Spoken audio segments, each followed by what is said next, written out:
Welcome back. We are here for our second day of compensation. Rachel is going to go ahead and go over our agenda for today. Okay, so we have 7 things on our agenda for today. We are optimistic that we're going to be able to complete them. The first thing we're going to go over is the 2 things in the professional negotiated agreement that sunset every year, which is the non-use day for the Monday following the Super Bowl and the incentive for early notice of resignation or retirement.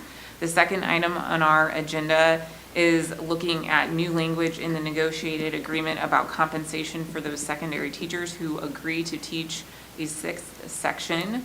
The third thing is IB being an issue noticed by the association about adequate time for parent interaction in the spring. The fourth is going through the IBB process with regard to an issue noticed by the association about the instructional rate. The 5th and 6th issue relate to the compensation package for professional employees next year, and also to temporary leave and how that looks next year for professional employees. And then our last issue is making sure that we put a bow on all of the pending issues, specifically all of the work groups or subcommittees that have met, memorializing that work, and then making a commitment to what work will continue into the fall and complete with recommendations ready to come to this team when it starts its work for the 25-26 P&A. Sounds right. So who wants to lead us through sunset language, things that are going to end if you don't agree to continue them? It's pretty simple. Okay. Jill Johnson, I think, raised this for me, and I just went through and did like a word find, and I thought it was everywhere. We do have years referenced everywhere in the P&A, but the only sunset items that for our purposes we would deal with are 2 things, and I think we just need to decide as a team whether we should just keep doing what we're doing and they're things that we should discuss every year, or maybe whether they're things that we should just take the sunset out so that they just stay in there unless noticed and negotiated. And if you do I bet if I put it in 23-24, okay, so as you can see, because every single year appears in there, on page 25, it reads, as a pilot program applicable to 21, 22, 23, 22, 23, 23, 24, personal leave is not available on the Monday following the NFL Super Bowl Sunday. And the fun story behind that is, I'm trying to remember Dr. Hubbard's first year, but basically, like, if you're in upper level district administration, you do not enjoy the Super Bowl because it is just this constant text thread of if we're going to have to cancel school and how mad are parents going to be, as like all of the notices are rolling in of who is not going to be able to attend work because they are ill. Just put it out there. It was not a fun thing, but we had the cooperation of the association.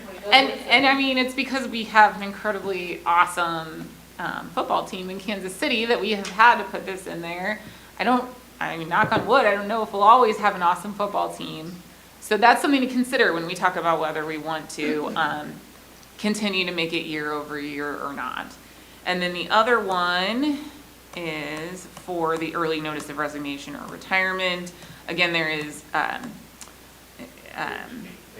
thank you, that reads that there is a $1,000 incentive for professional employees who tender their resignation or retirement prior to February 1st. I will defer to Dr. Higgins. I know of no interest on behalf of the board to not have that. Yeah, I would for any particular year. Yeah, would completely agree. It is a true win-win. It helps us. It helps the professional employee. That's one question. Yeah. Yes, please. Here. And it's probably a simple question. When it says prior to February 1st, that means you have to put it in by January 31st? right? Correct. Okay. People sometimes think they can put it in on February 1st, so I just didn't know if you guys wanted to consider that or not. We could also make that clearer if there's a way to, I did we mean- send out like an email, like? So what we send out is this exact language to principals and ask them to share it with their staffs. I mean, I think some explicit language in here. I mean, I think- In regards to like, What if I just did on or before January 31st? I like Because that. putting February is confusing. the only problem would be if January 31st is a Saturday or a Sunday. So Business day the last business day by 4, and I would put a I think time that's on more it, confusing. by 4:00 PM on the last business day of January. That's wordy. Can you make it 4:30 because middle school's not open? 4:30, fine, business day, Yeah. whatever. You guys are making it worse. I know, right? Like, February 1st, not always. I still think, But even if that though, provides- It does provide very That's very good. Very explicit set boundaries. directions to our employees about when. Yeah. So, because prior to February 1st means midnight or 11:59 on January 31st, technically. oh, So, that'd be interesting time to resign. 11:59. You know, what made me think, I thought business day or school day. Would your teachers know business day Monday through Friday, or do they think of business day as a regular school day? Regular school day? I don't know. You might already have it. Yeah, I think school day would be better.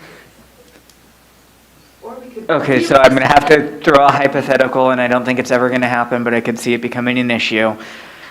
What if it's a PD day? Right. Or even a snow day? Yeah. It's probably best just to keep it how it is. keep it as, Yeah, let's Or if we don't just, really hit that prior keep it meeting as it before. is. Yeah, that's ju- pretty just hit simple. prior Need to means get it in. before. Prior to February 1st. Yep, Before February 1st. Yep. Let us know what's Yeah. going on. yep. Perfect. So do we get rid of the sunset then? Is that the question? Does it just carry over every year without you considering it unless someone notices it? I don't have pushback. Questions, any? I mean, I think it benefits both parties. I hate to say it like that, but It's been in here it does. a number of years. Yeah, so do we Thumbs? want a thumbs? Yeah. Thumbs? No longer sunset. Christie, you good with it? Thumbs? Okay. Wait, was that just a thumbs on the early notice? Just an early notice. Yeah. The Super Bowl one's hard. What if we suck again? I know.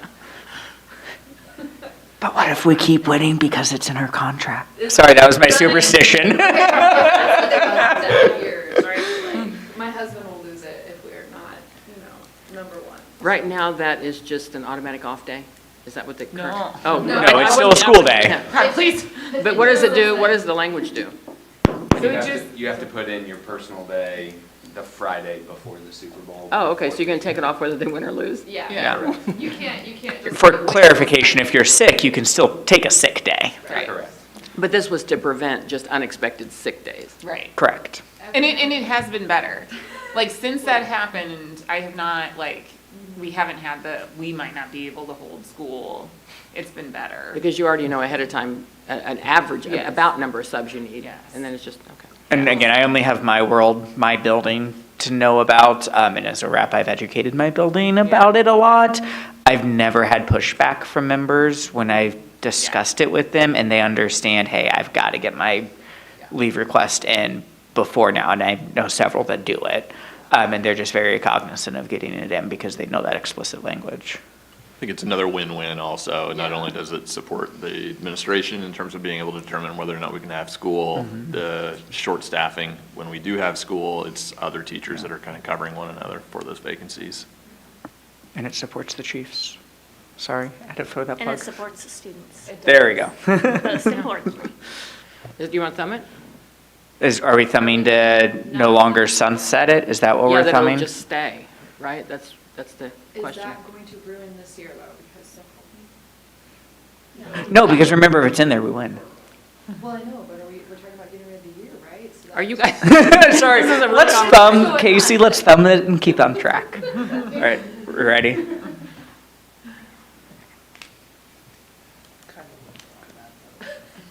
All right. That's why I was sideways. No, I'm kidding, there are other reasons. Was there another one, Rachel? No, those are our annual sunset items. was the PLC, which is going to be a pilot program. Okay, agenda item number 2 was, okay, incorporating our MOU about 5 out of 7, and that is in our shared folder. The only thing that we messed with yesterday was sort of underlining that A so that it's a title. It doesn't do anything to the existing, it only adds language, let me clarify.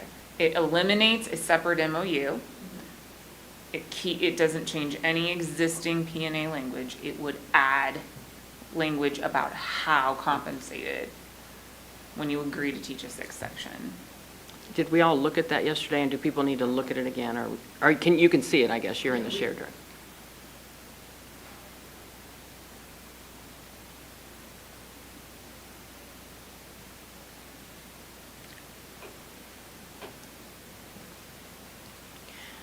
Is the consideration for this also including adding SPED to the collective yes. commitment, or do we think about these separately? Oh, we talked about did that separate- yesterday. Okay. Yeah, we talked about separating those, Okay. because SPED, bless its heart, is its own thing.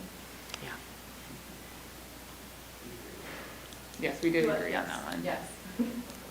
Oh, yeah, you thumbed SPED going into the, Yeah. the SPED MOU content, okay, is going into collective commitment. Yes. Let me open it. I haven't opened it yet. Okay, I'm in it now. So all of that highlighted language is copy for copy, except for that underlined A. Do you want to say what the underlined A is, Rachel, for folks that are watching? Underline A just reads, compensation for secondary teachers when sufficient funds have been allocated to schedule all full-time secondary general Okay, the education language that was teachers still to there, no more than okay. 5 years. And I just tried to do that to meet with our delineated team goal of not having years all over the P&A, because we had a couple years where, as I mentioned at the end of our meeting yesterday, we were all excited about finishing, and then we realized there was a bunch of homework items. And some of it ends up being a problem because we have people reach out, but also it's not true to the Negotiations Act, because what happens is that the lead negotiators have to negotiate outside the process. Got it. Which is fine if no one complains, but it's not in true compliance Okay. with the act, so. But you underlined it not because it's new language, it is existing language. A is existing language. No, I underlined it because if you look through the format of the P&A, things that are, like, not full sentences, but are explanatory titles are often underlined. Oh, okay, got So it. as a formatting. Questions, concerns? Do you want to thumb I it? should not have put your People, signature there in can- there. I copied that from. John and Rachel, I think, are keeping track of keeping the right document where it needs to be. All right. If you have consensus, here or here. That was quick.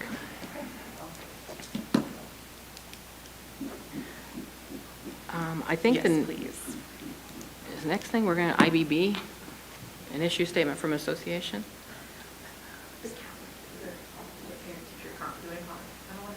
Parent-teacher time. The conferences? Amber, do you want to read out an issue statement, and I'll type it on a Word doc and start taking notes as you frame and focus it? And anyone can provide frame and focus, detail on why it's a problem. Okay, so how can we ensure adequate time for guardians and educators to communicate about their students' performance and progress? How do we ensure adequate time for I think it's supposed to be, how do we ensure adequate time for secondary staff to engage in parent-teacher conferences? This is the one we want to Okay. Okay, do you want to go ahead and start unpacking? Anybody want to start saying what problem exists that you all wanted to bring it forward? Yes, so I think that all parents, as well as like educators, wanted time to meet with parents during the spring to go over anything that came up with students. Currently, right now, how it works is they have time during the evening, the nighttime conference time, and they do not have enough time to meet with all parents at that time. So it's like pretty restricted to the number of parents that they can meet with. And I think that they try to prioritize it based off of like students that are struggling more, I would say. And so it would be beneficial, I feel, if all parents felt like they could meet with the educator. I think that that would benefit the parents communicating about their child, as well as the educator being able to be communicated about what, there could be lots of things going on in your family life that weren't going on in the fall that are happening in the spring. So I just think it facilitates conversation between the parents and the educator and builds that relationship, that parent-home, that parent-school communication and relationship. So I'm adding in another line up here that says if conferences are between 15 and 20 minutes on our parent-teacher conference night, we have 3 hours. You're looking about 9, 10 parents that you can meet with if you're averaging 15, 20 minutes. An additional day like the fall day that we have, I'm just speaking for my team that I work with, we schedule all day long and are able to meet with much more parents, especially parents who aren't able to come on the Thursday or Wednesday night. It's different fall and spring. If they're not able to come that night, but they are able to come like in a morning session. Okay. So part of, another interest is just that, so secondary, the way it stands right now, well, the way it stands is that when we have one conference day for elementary, and then secondary has school, your older students are missing, some of them. A lot of them are missing because they're at home taking care of younger kiddos. Also, it's really hard for parents of 2 secondary kids to get to multiple schools if they have a middle school student and a high school student, just depending on where they're at and how much time and how many, because like their high school students have 7 teachers, and depending on how the middle school runs, the middle school has 7 teachers, so they're picking and choosing who they're needing to talk to and how long, and It's difficult for secondary teachers that split between buildings as That well. too, yes. I would say. So that would allow some additional time for those teachers who are split between buildings. I'll let you type, Stephanie, I'm sorry. We're talking fast. Oh, you're good. Okay, there's inequity with our current contract language, where as of right now, elementary teachers have an additional non-use day.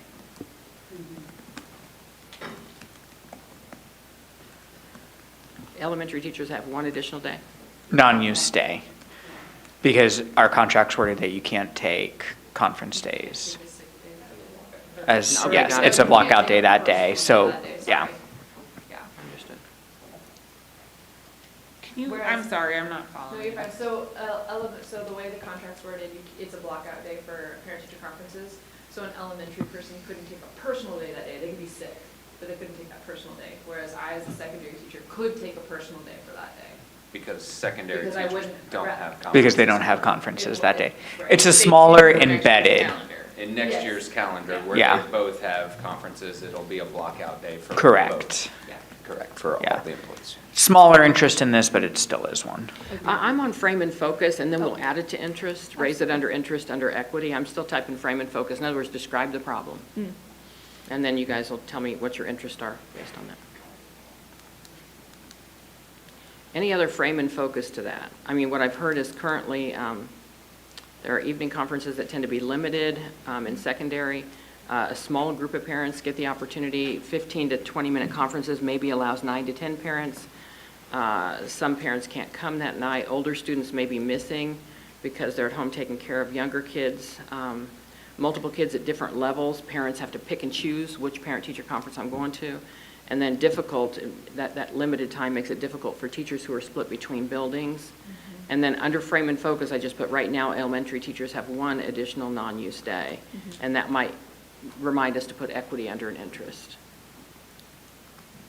I would add the limited amount of time also sort of reduces the flexibility in terms of the format.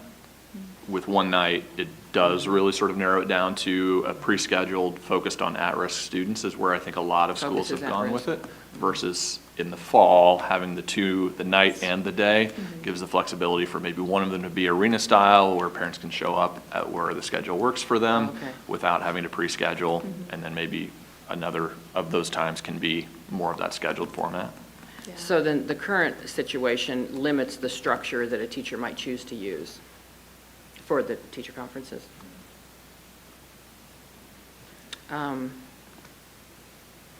Any other frame and focus or any questions for anything that's come up? If not, we can go ahead and now move down and just name what are our interests in this. In I have other a words, question. why does it matter?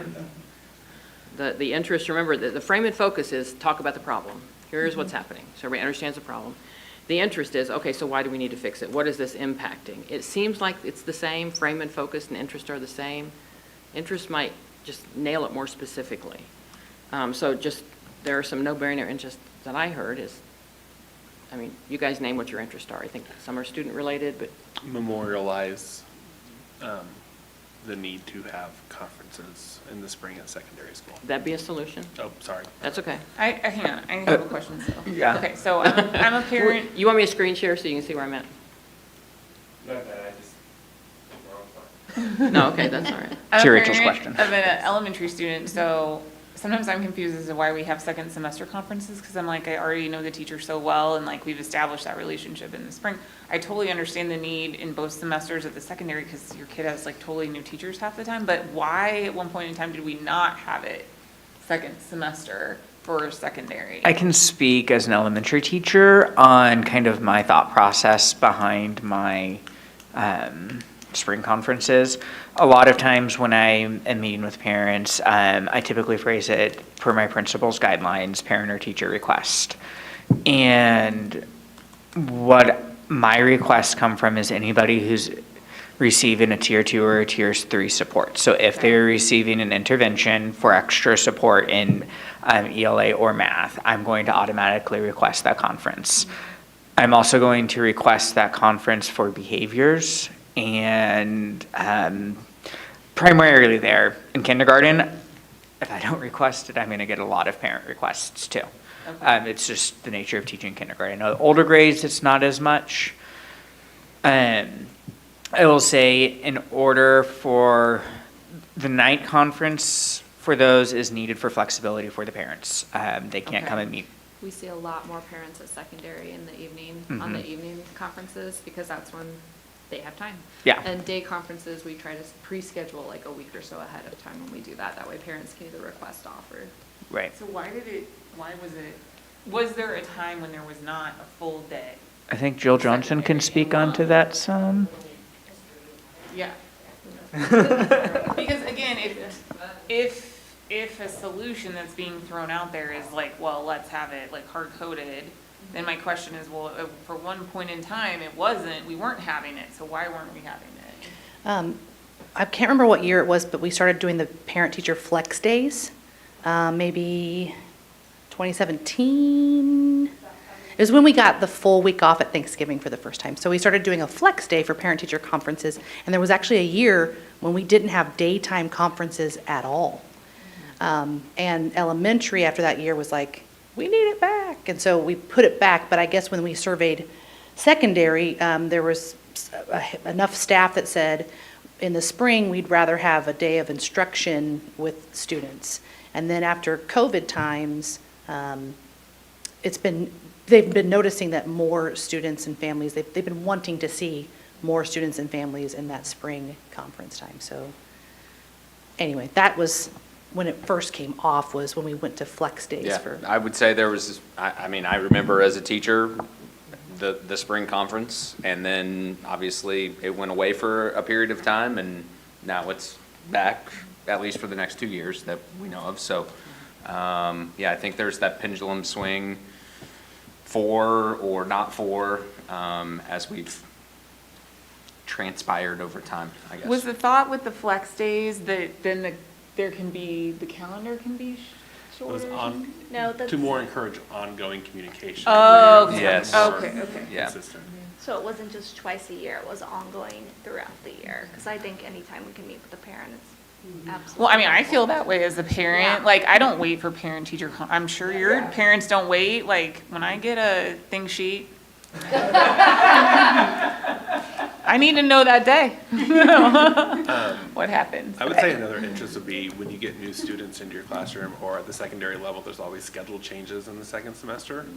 Being able to meet with, new students that might arrive after the first conference or schedule change. Okay. Okay. So I'm going to put that under frame and focus. new students coming in may not have had the benefit of a Okay. parent-teacher conference, right? And then I'm going to kind of have you guys get back to the basics on what an interest really is.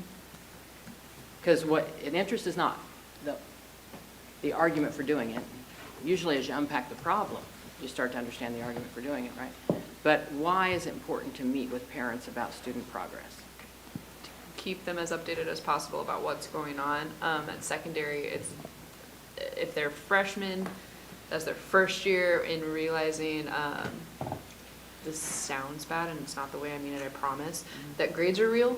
So in middle school, if they fail, they get moved on regardless. They're not gonna repeat their classes. Whereas in high school, their grades are very real. If they don't pass a class, especially one of those core classes, they're going to end up repeating that semester.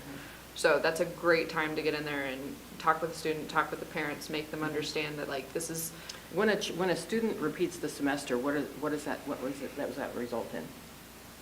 Well, they didn't pass that class. Does it- is it- They have to retake that class Right, for that and so is it semester. unpredictable student levels going forward? Is it they won't graduate on time? It Is it all that? depends, so it's gonna mess with their electives a little bit, Okay. because now where they could have had that additional elective, they're going to have to retake that whatever class it was that they do. So ultimately. Depending on how many are Ultimately, it's lowers the quality, or the quality and Progression variety? towards Yeah. Progression graduation. towards graduation. Right, there's an Yes. interest, right? Everybody has it, right? So there's interest. Yeah, Progression. Right. yeah, So progression I would towards say, graduation. I- for all I would students. also For all say- students.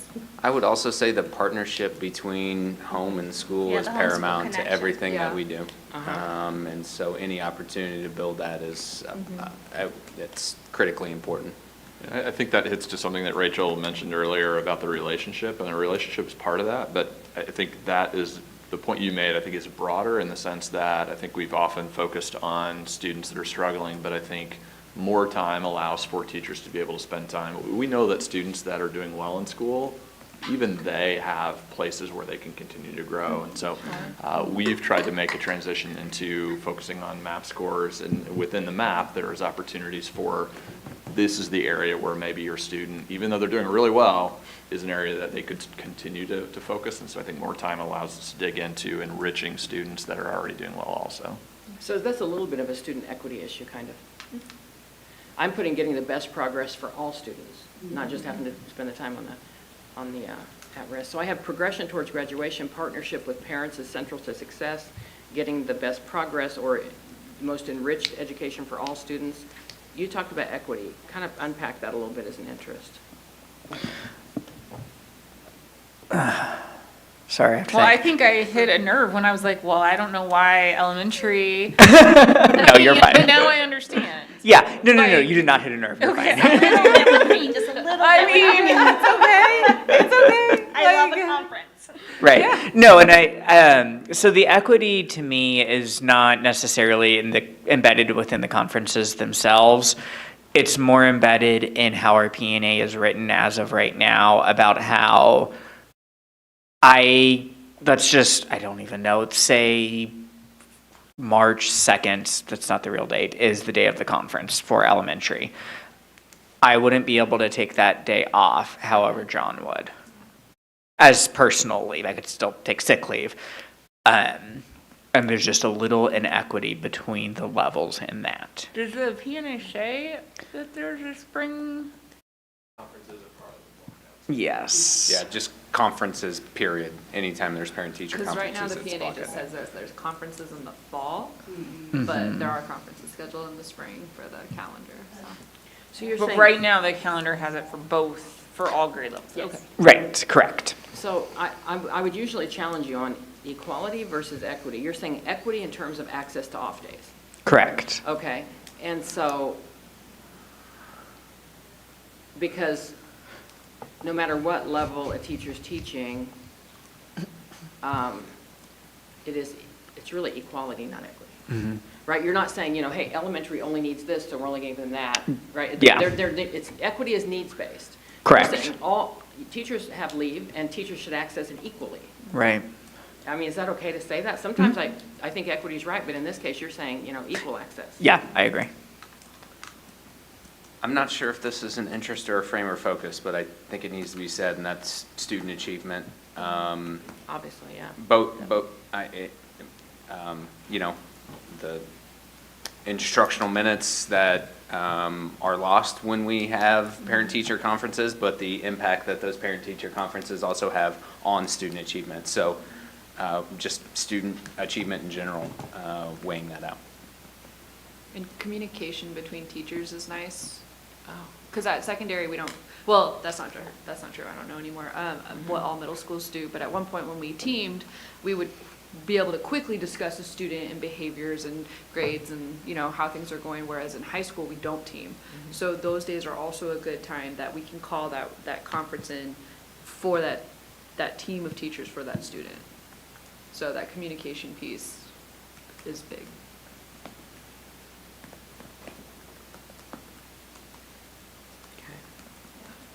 I would say, in terms of what I hear from my neighbors, is we have another day that my kid doesn't go to school. Like, I don't know why I take so much heat on that, and I just say, I don't make the calendar. And now I'm still gonna tell them that. Like, but it is really, really, really stressful for working parents, which is why, as Casey said, so many parents have to take advantage of the evening conferences.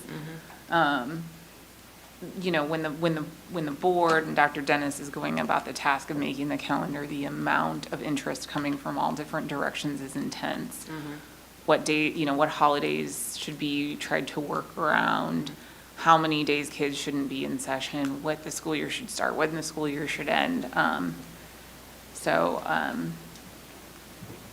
You know, there does need to be some level of flexibility so that the board can try and meet all of the interests that come from all stakeholders to the greatest extent possible. Because the calendar, our community is built around the school calendar. It's crazy. You don't realize that until you become a adult community member, but like there's so many things in our community that are like reference the Shawnee Mission School District calendar. You're like, oh. So we have parent flexibility as sort of like an argument for, right?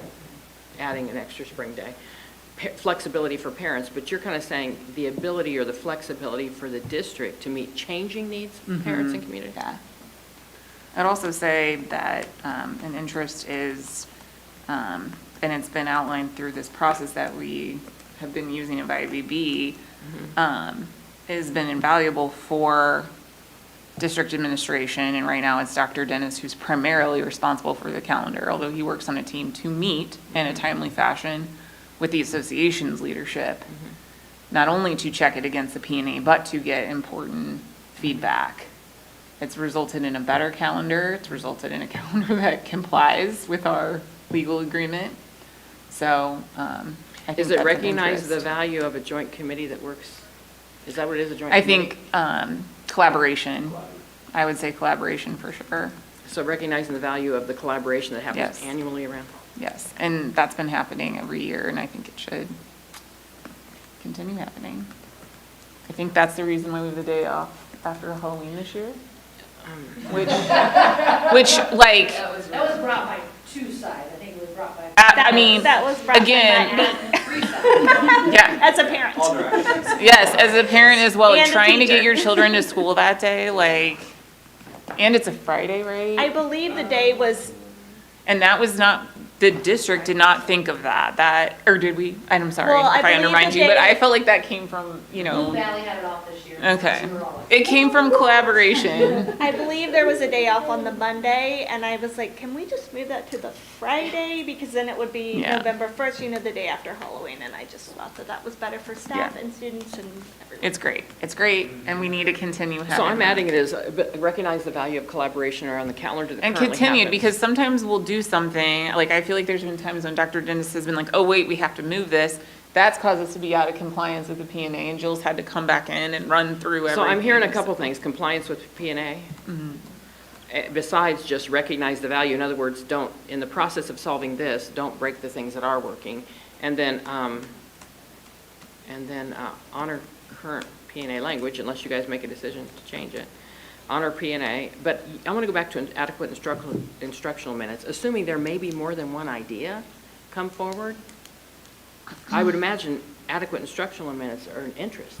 Like, no matter what you do to solve this, you still have to have those minutes, right? Correct. And parent-teacher conferences don't change they count as full minutes. Oh, they do, okay. Got it.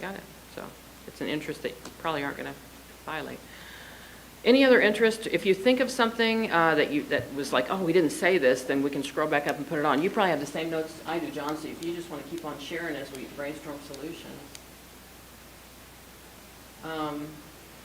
One idea, I think kind of already came forward, but we said wait till we're at brainstorm solutions, and that was add a parent-teacher day in the spring for secondary Yes, to the calendar. yes. Other ideas? To the P&A, memorialize the spring conference day on the P&A because it's already in the calendar for the next 2 years.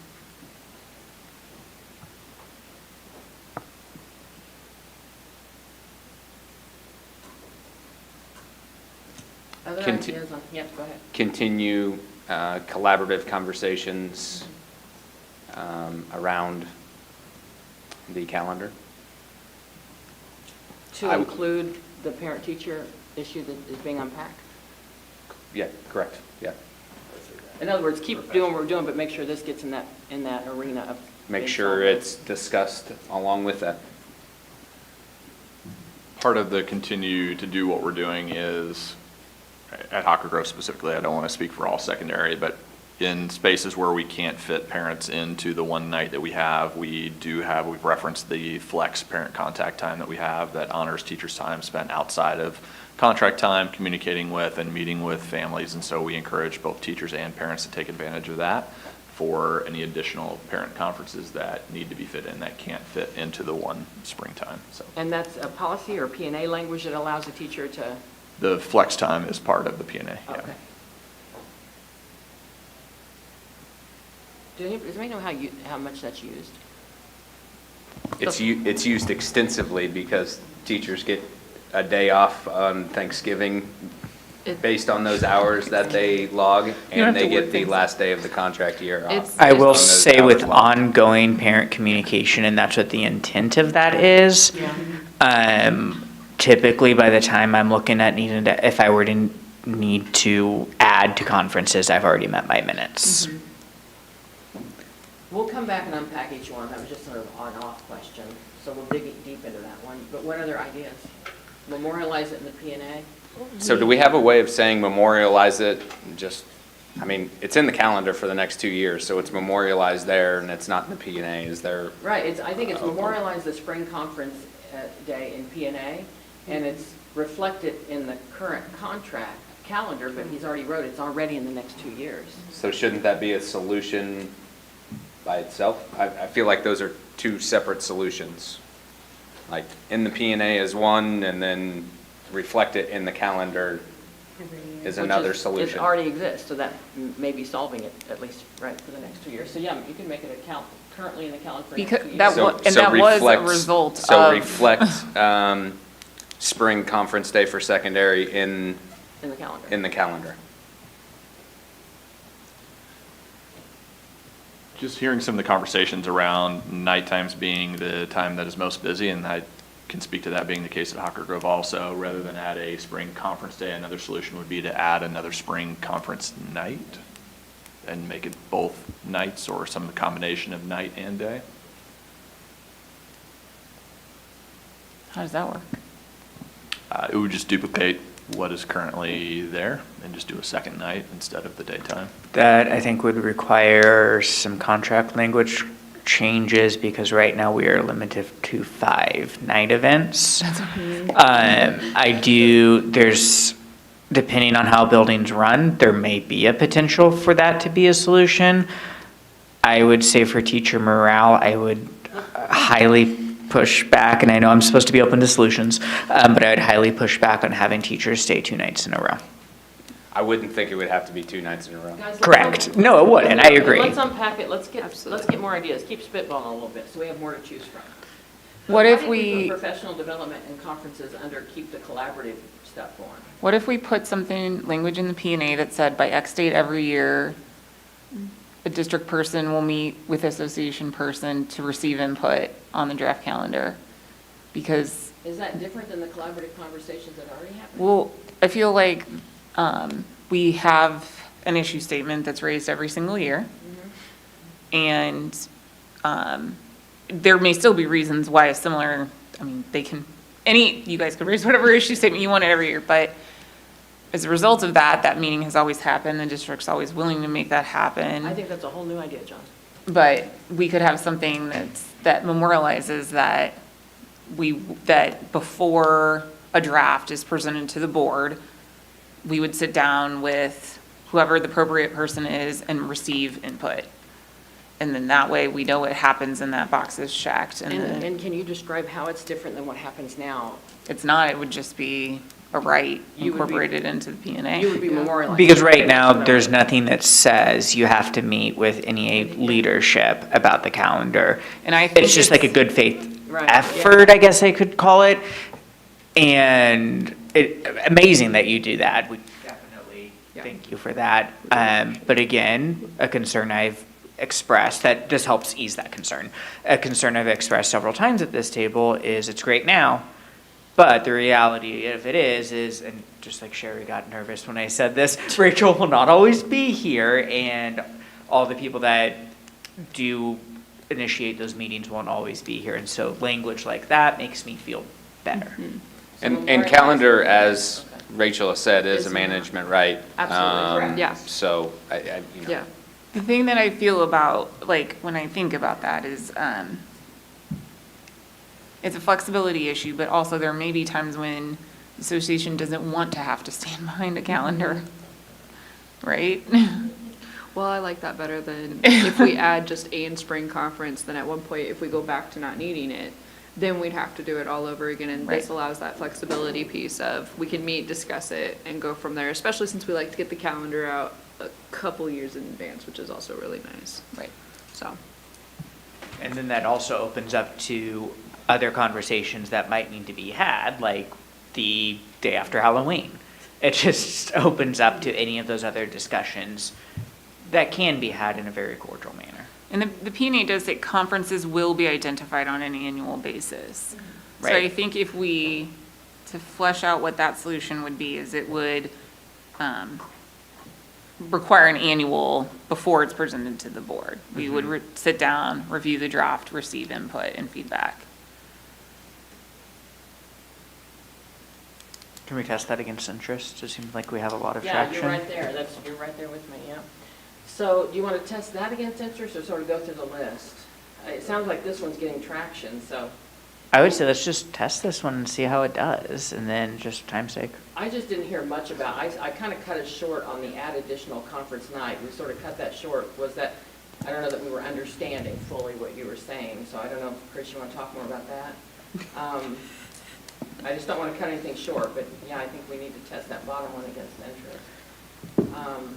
I feel like that memorialized the spring conference day in the P&A. I think that it may meet interest, but it doesn't meet that interest of flexibility for change. Correct.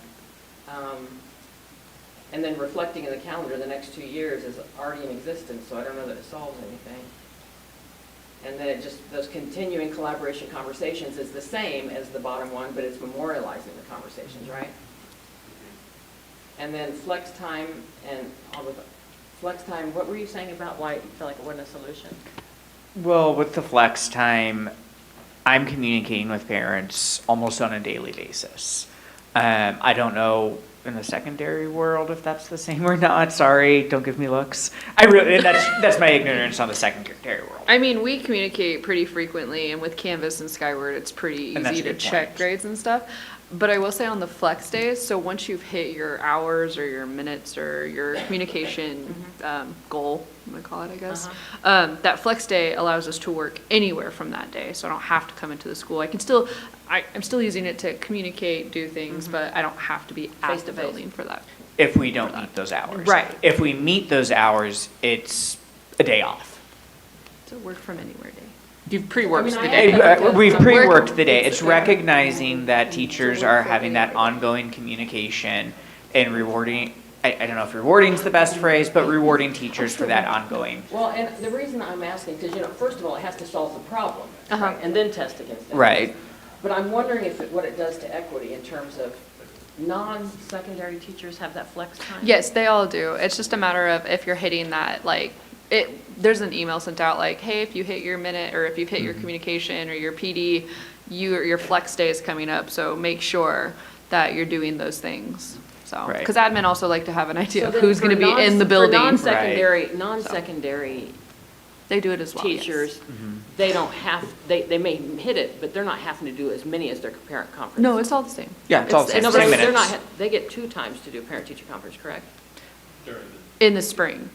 In the spring, elementary has 2 days, and then day and a half, there we go. Correct. Sorry. Yeah. Just to clarify, the flex time and the in-person conference is completely Yeah. separate. Yeah. And it's the Because- same concept, but Yeah. they're different. Because for flex time, we can log emails, phone calls, or in person, or WebEx, I think is actually an option still on there too, so. Some of us still use it. Got it, right. All right, so you want to lead us through this, Nolan, if you want to just kind of read through the interest, we if people wanna want to do consider nights? that blue highlight and see if it does the trick. Memorialize the P&A meeting. In the P&A, meeting by certain date, district admin and association would discuss proposed calendar. I don't know if proposed the best, would discuss calendar. You don't want either one to come with a proposal, do you? I defer to Rachel and Jill on that. I'm writing Like it to out. It usually is developed by administration. Yeah. I mean, I think Yeah, they share Darren it, usually yeah, has like a town draft, hall. yeah, Could it be draft calendar? yeah. I just don't want you getting that mode of one side's proposing this, one side's. It's a draft calendar when it's presented to the board. Okay, so then can discuss draft calendar. Appropriate. Go Oh, am I ahead. leading I'm to- just okay. tired of talking Nolan. No, you're good. I can talk for a few minutes. So being able to meet with students and families. I mean, I don't think it expressly mentions it, but with those open conversations and how we are currently discussing adding that conference day in the spring for secondary, I would say it would meet that interest. Thoughts?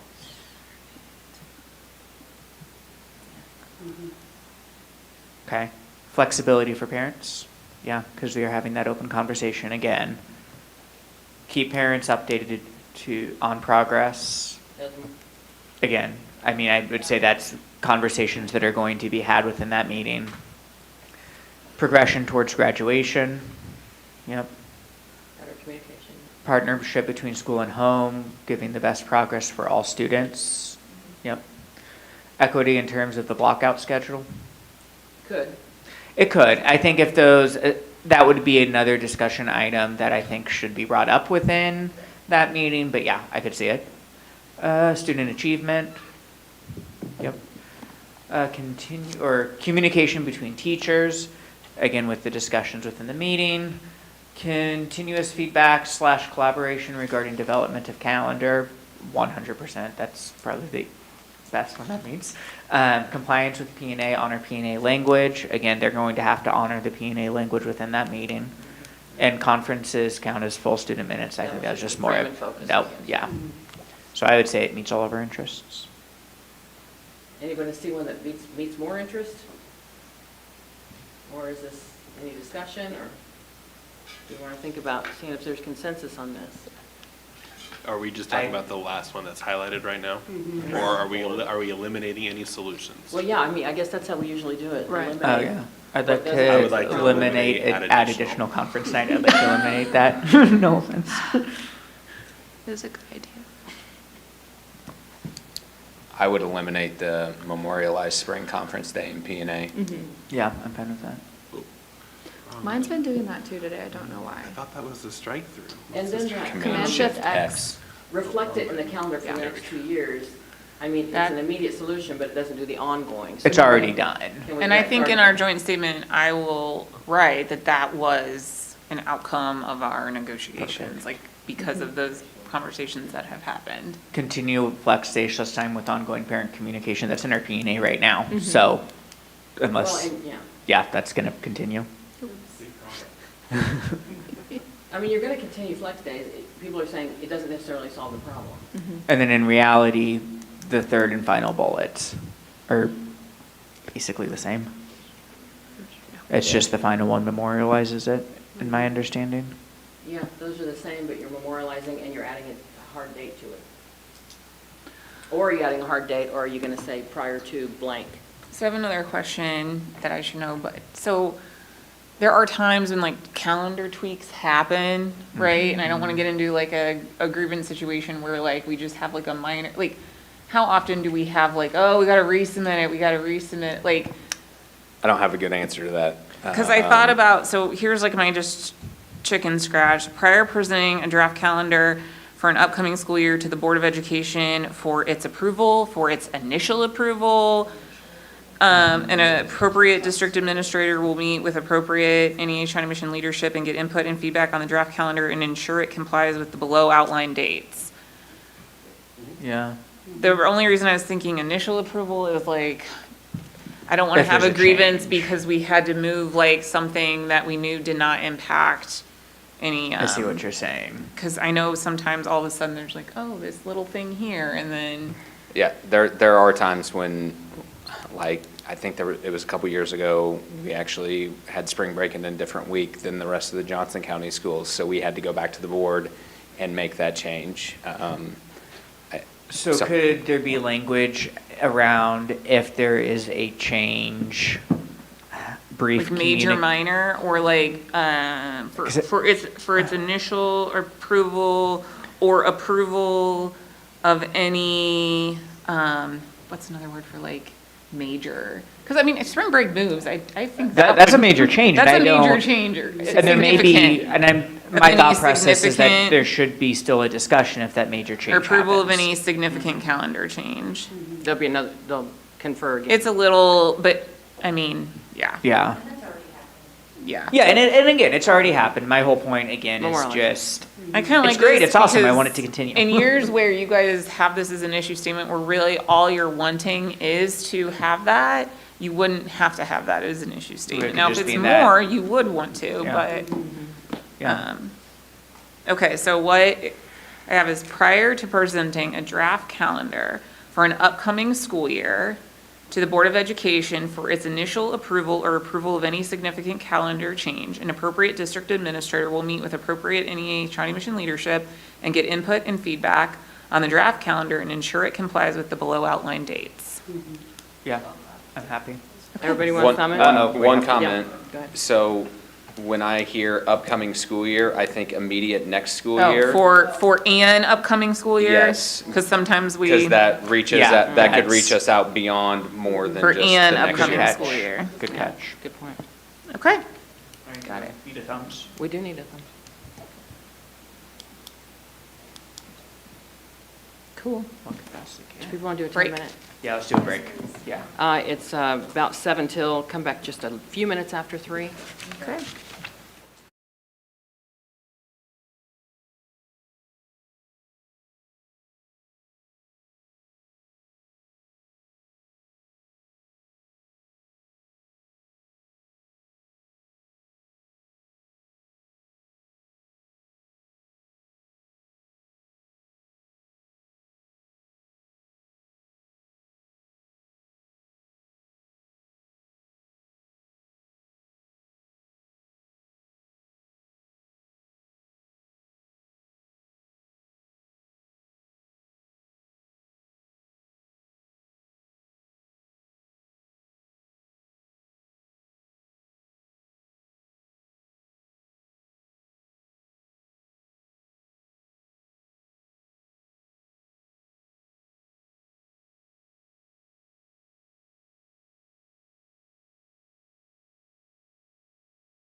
Well, IBB. Go. Rachel, are you going to introduce it? Amber, are you going to introduce us to the next issue statement? I think, John, you're going to take notes. The next issue statement is, we will be talking, do you want me to read the issue statement? Sure. Okay, the issue statement is, how do we adequately compensate for work outside of the regular contract day? Is our issue statement. So we're just kind of, with this one, we're looking, how can we pay or compensate teachers for the work they do during the summer or like after school hours at like a rate that would reflect the work that they're doing. Can you describe how it's currently paid? Currently, it is paid at the rate of the bachelor's step 1. And so the reason why that can be an issue is because some people are not at the bachelor's step 1 and they're doing the work in the summer at a lower rate than what they would be getting paid during the school year. So for example, if you were at a master's 15, a master's 30, whatever the rates are, then you would be getting paid less to do the same work that you would be doing during the school year. Oh, I mean, it also goes for subbing too. Yes. So if I'm asked to sub, I get paid that instructional rate. Haven't been asked to sub in a very long time, but when you're asked to sub, you get that rate. So for those of us that make a higher hourly rate, there's not a lot of incentive to do that besides just helping out, which we do, but still. How long has it been that way, and how was that determined? Does anyone know that? Jill?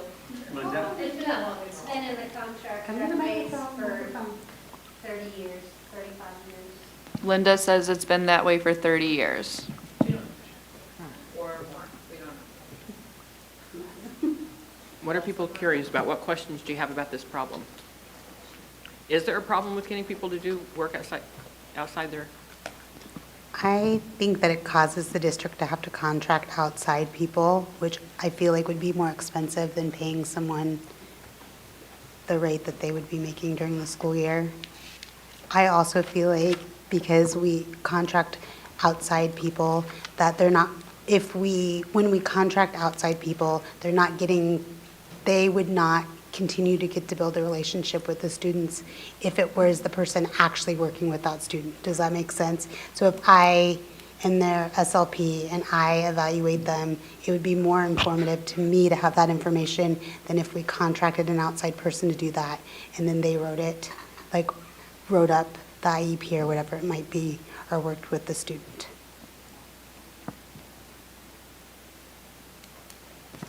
What else do people need to hear or say or I looked ask at- to think about this? I looked up just one thing. It looks like in 2008, 2009, the hourly pay is tied to the salary schedule. That's just a little note they made. So in 2008, 2009, the hourly pay maybe used to just be a number.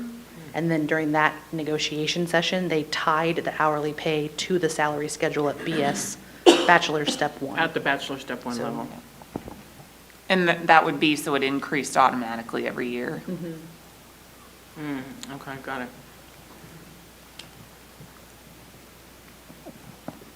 I would also say it's to be competitive with other districts because in KCK, they pay a higher summer rate. So you could get a summer job in KCK for a larger amount than working here in Shawnee Mission over the summer. Do you know how their pay is structured? It's tied to your daily rate. As far as I know, it's your own hourly rate. Your hourly rate, thank you.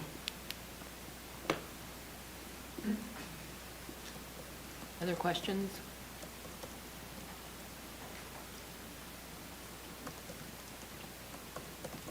Just a payroll question, I guess payroll's already separating people out at different rates based on different steps, but curiosity of being able to differentiate that based on hourly rates, is that possible, do we know? Cumbersome? I mean, when you pull up your current position on Frontline, I think, no, not Frontline, whatever you look at your pay stubs on, it does have your hourly rate already listed on there. So the math's already done, the number's already there. But there's a question of implementation.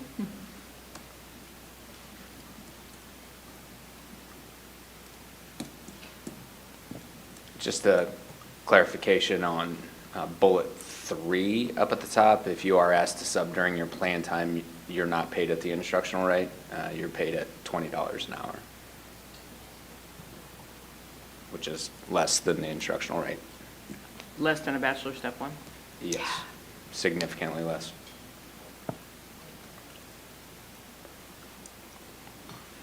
Do we know why? What is the appropriate compensation for tutoring work? I mean, is there a reason why it was set there? Like, what was the original hourly rate? What do we pay someone if we have to go out and get someone in the community? What is the going rate for tutoring work, I guess? No idea off the top of my head. Yeah, no, I don't have any idea. Because that would be and then do we have a difficult time finding people to do that work? Speaking in regards to summer school, no. We do not hire any contracted employees. I shouldn't say we don't hire any contracted employees. There are a couple of substitutes that come off my mind that we can't fill a position for, so we use a substitute. But our extended school year process, we have not.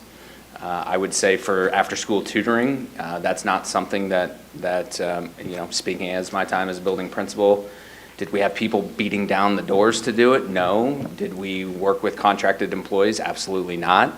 It was our staff that did all of that. Again, that's been a few years, so. Do we tend to have less experienced teachers teaching summer school because it's closer to their? Good question. I'm not sure I can answer that. I go to thinking about the tutoring, after-school tutoring, and it was, I had some very experienced teachers who were doing the after-school tutoring, at least when I was at North, so. Same with me when I was an elementary principal. Same at So our it was a group. variety. I think I was thinking about SLPs and OTs were the contracted work that I was referring to. That you guys Okay. contract out in the summer, not necessarily teachers. Okay. Can you talk more about that? So I believe we don't have enough OTs, SLPs, PTs that will work the extended school year, and then we therefore contract out for those. Okay. So these are special education providers? Okay.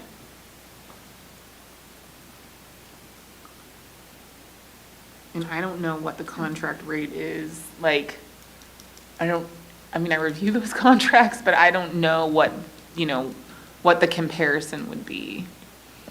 Yeah, that would be my question, like. Because, is there we a- should pay what the going rate is, and I think we need to know those comparison points, right? Because it doesn't make sense to pay a contractor more than our But you own could pay your teachers, employees. right?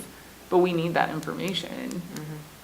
Yes, because I see people that are SLPs posting, I will be doing tutoring, I will be offering services over the summer, and I think that's because they would make more doing that than if they were to work for the school district doing that over the summer. Got it. And they probably have more flexibility if they were to be doing it on their own than doing it Yeah. at summer school. So Because it's a that could be set reason, schedule. too. Okay. Summer school's a commitment of chunk of time. Yeah, I would guess there could be a lot of different reasons why they might be doing that. So it sounds like am I correct that the instructional rate is used for a fairly broad category of work across different types of employees?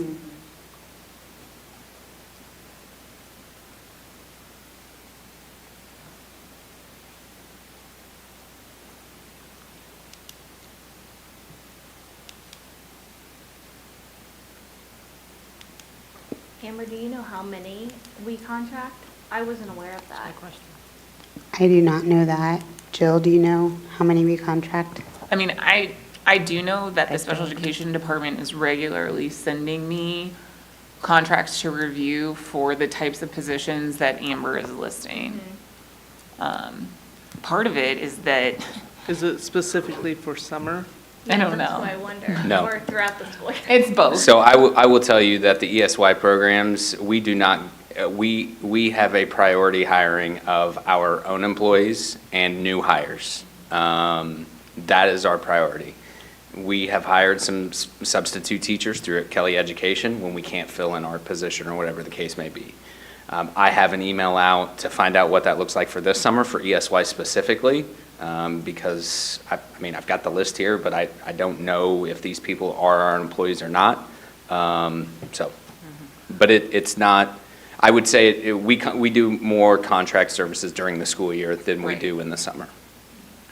I do know too, again, just because of my role, that there has been multiple instances where people who work for contractors want to come work for the district because of our higher pay, and they're asking us to pay their fee for their non-compete because we are a more competitive rate. So I think there's like a slew of information that I'm just thinking that I would need for all these different types of things, because I think that for each of these, we would want to look at, you know, what is market rate basically, right, for these types of tasks, and are we competitive and honoring the work that's being done for every type of provider for every time period. And there could be multiple categories that we're not. There could be some that we're over, and those people are lucky, but the people that we're under may need to be addressed if there's areas that we're not competitive on. So are we looking like past just ESY program, but all of summer enrichment or summer school?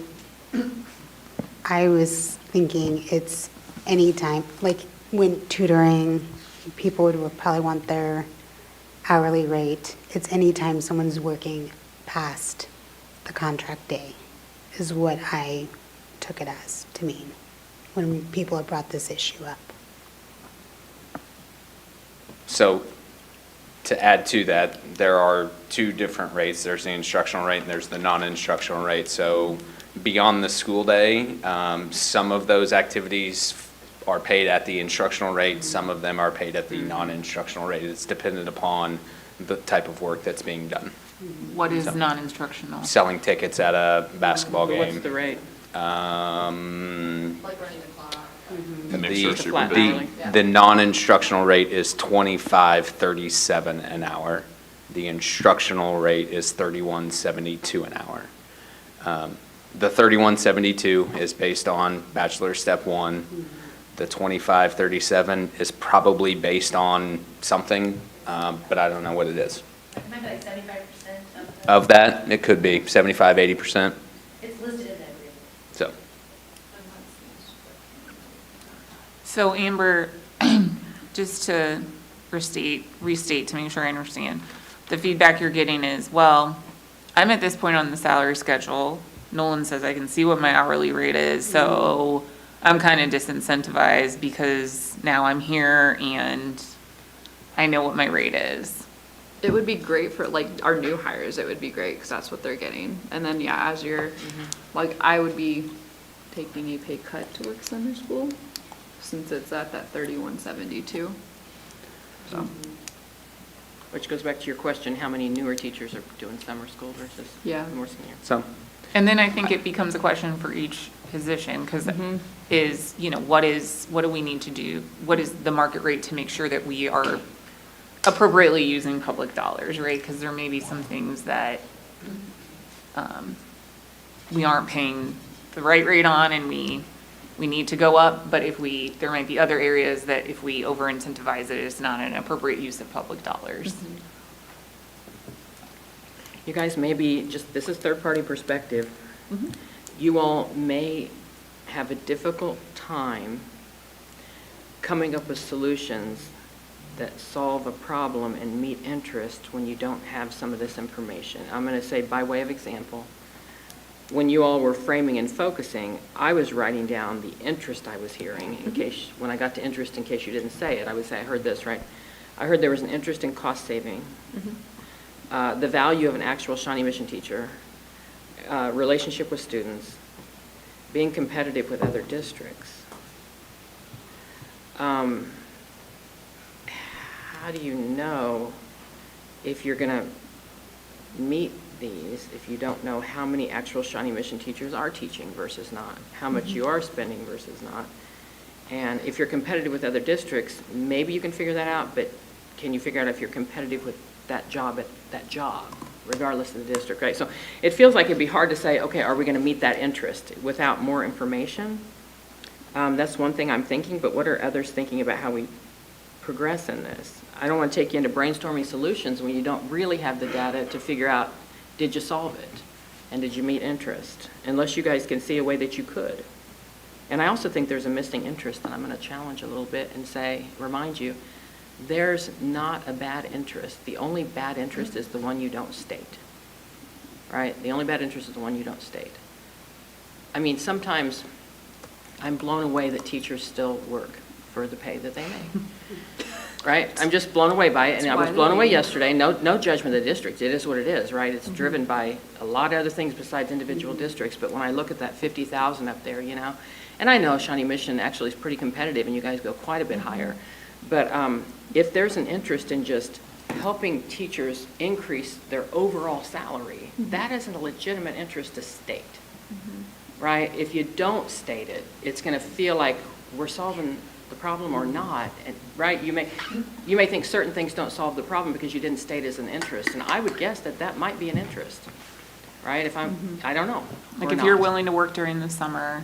Right, I want it to really. Earn your same yearly rate, if that's an interest. And because my budget could use more money is an okay interest, if it is one. I don't want to put words in your mouth, but I don't know. Would that be I'm guessing it might be an interest that, hey, teachers are going to work it, they want to make more for it, which is not a wrong thing. I do think it's an interest. I think so too, right? And then these are other reasons like, hey, you know, these are other reasons like, and it also might save the district, and it also might increase Shawnee Mission teachers. But the main thing to me is probably, I think teachers always feel like you know, I think everyone feels like teachers should be paid more. And if it's a way that gets their overall salary higher, that's a legitimate interest. I mean, I don't know what summer enrichment looks like. How is it different or the same as the school year? I can speak to summer enrichment several years ago because I taught it one summer. I am still expected to lesson plan. I still have to prepare materials. It's still, I believe it was about 8 hours is what I taught. I don't know, Christy, if you can correct me on that. Okay. And I had a roster of students. The main difference from teaching was I didn't have a curriculum, which in reality created more work for me.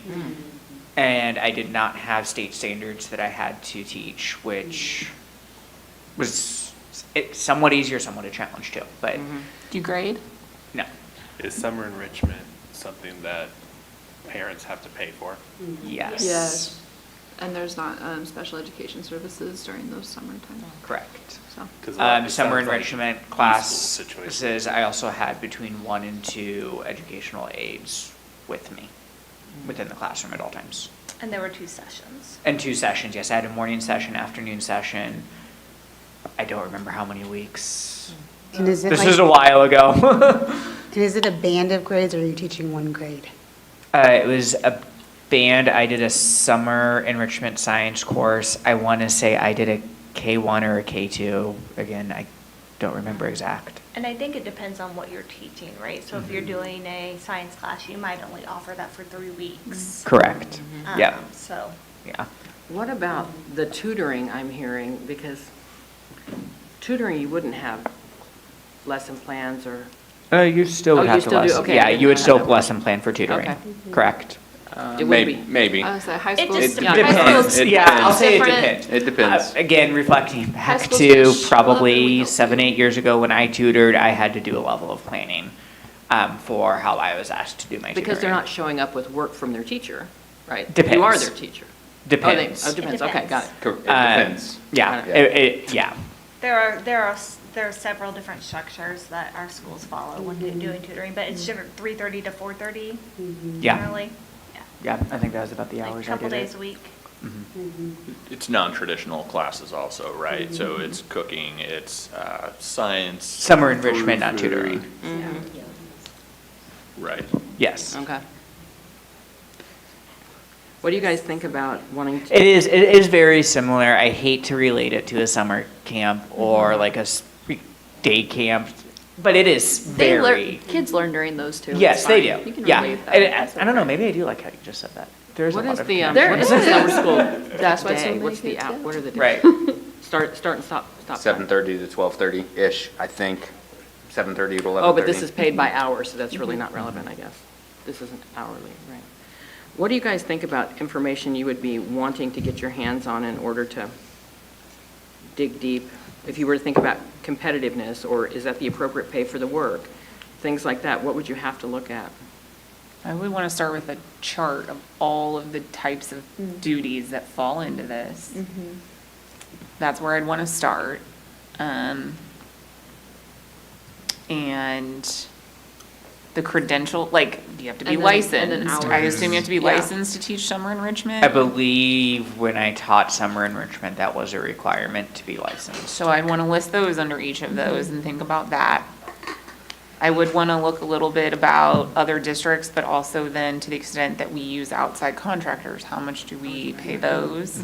And what percentage are you using outside contractors for? Because it sounds like you're not having trouble getting this work done, but it's just who's doing it is a good question. And then I'd also want to look at magnitude, like what are we, how much are we spending on this and what would the differential be if we started paying an instructional rate? We would have to talk to the finance department about feasibility. It sounds like it's a known rate that's there. I can tell. I mean, and I will say, I mean, Do you want to know some of that information? If it would, yeah. Yes. So if we were to look at changing the instructional rate to bachelor's step 8, based on bachelor's step 8, it's an increase of $88,865. Okay. If we were to look at, But that would be, again, just leaving it at one rate, not necessarily Correct. matching the rate of the particular teacher. that's exactly right. So, And what Where's is our that average rate? Is that teacher about- at? Yeah, that's a good question. Do we know? I don't know that. Don't we have like a, oh, So bachelor's step 8 would take it to $34.60 an hour, and that's an increase of $88,865. Master's step 1, Meaning Takes- everybody moves to that. so if If they're working. if the Everybody that's doing the instructional work, rate was yeah. based on master step 1, it'd be $36.65 an hour. Again, that's based on this year's salary schedule. That's an increase of $152,272. And then master's 15, step 1, takes the hourly rate to $37.94 for an increase of $191,829,000. And that master step 1 is what people are getting if they're asked to teach that 6th class. Master's 15, step 1. right, sorry. Is My bad, yes. that is the extra period, correct? How much of your bargaining unit has their masters? Oh. we have like the mean and median information somewhere. Because I'm in saying there. if you were to want to base it on their I feel like annual we've looked pay, at it. It's a how really pretty realistic are chart. these numbers? I can picture the chart in my brain right now. I know, right?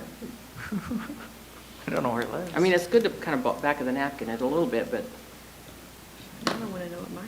no one, So I do think that the Master's 15, Step 1 is of note because that is what the IBB team used as that rate for that 6th hour rate. And so I do think that they probably did that for some reason. did the IBB team do that, or was that prior? That was prior to? No, that was the 5 out of 7. Yeah, That's the that 5 out of might have 7 been. conversation. But you guys did an IBB 5 out of 7. Oh, well, That came out, did that come then out I guess of that was that? done. Came out of your last traditional year. There you go. Yeah. Degrees, so our certified teaching staff, 76.9% of those people have a master's degree or higher. Nice. Look at Oh, us go. no, yeah. And you really don't know if more teachers with masters or not are teaching summer and extra. Oh, agreed.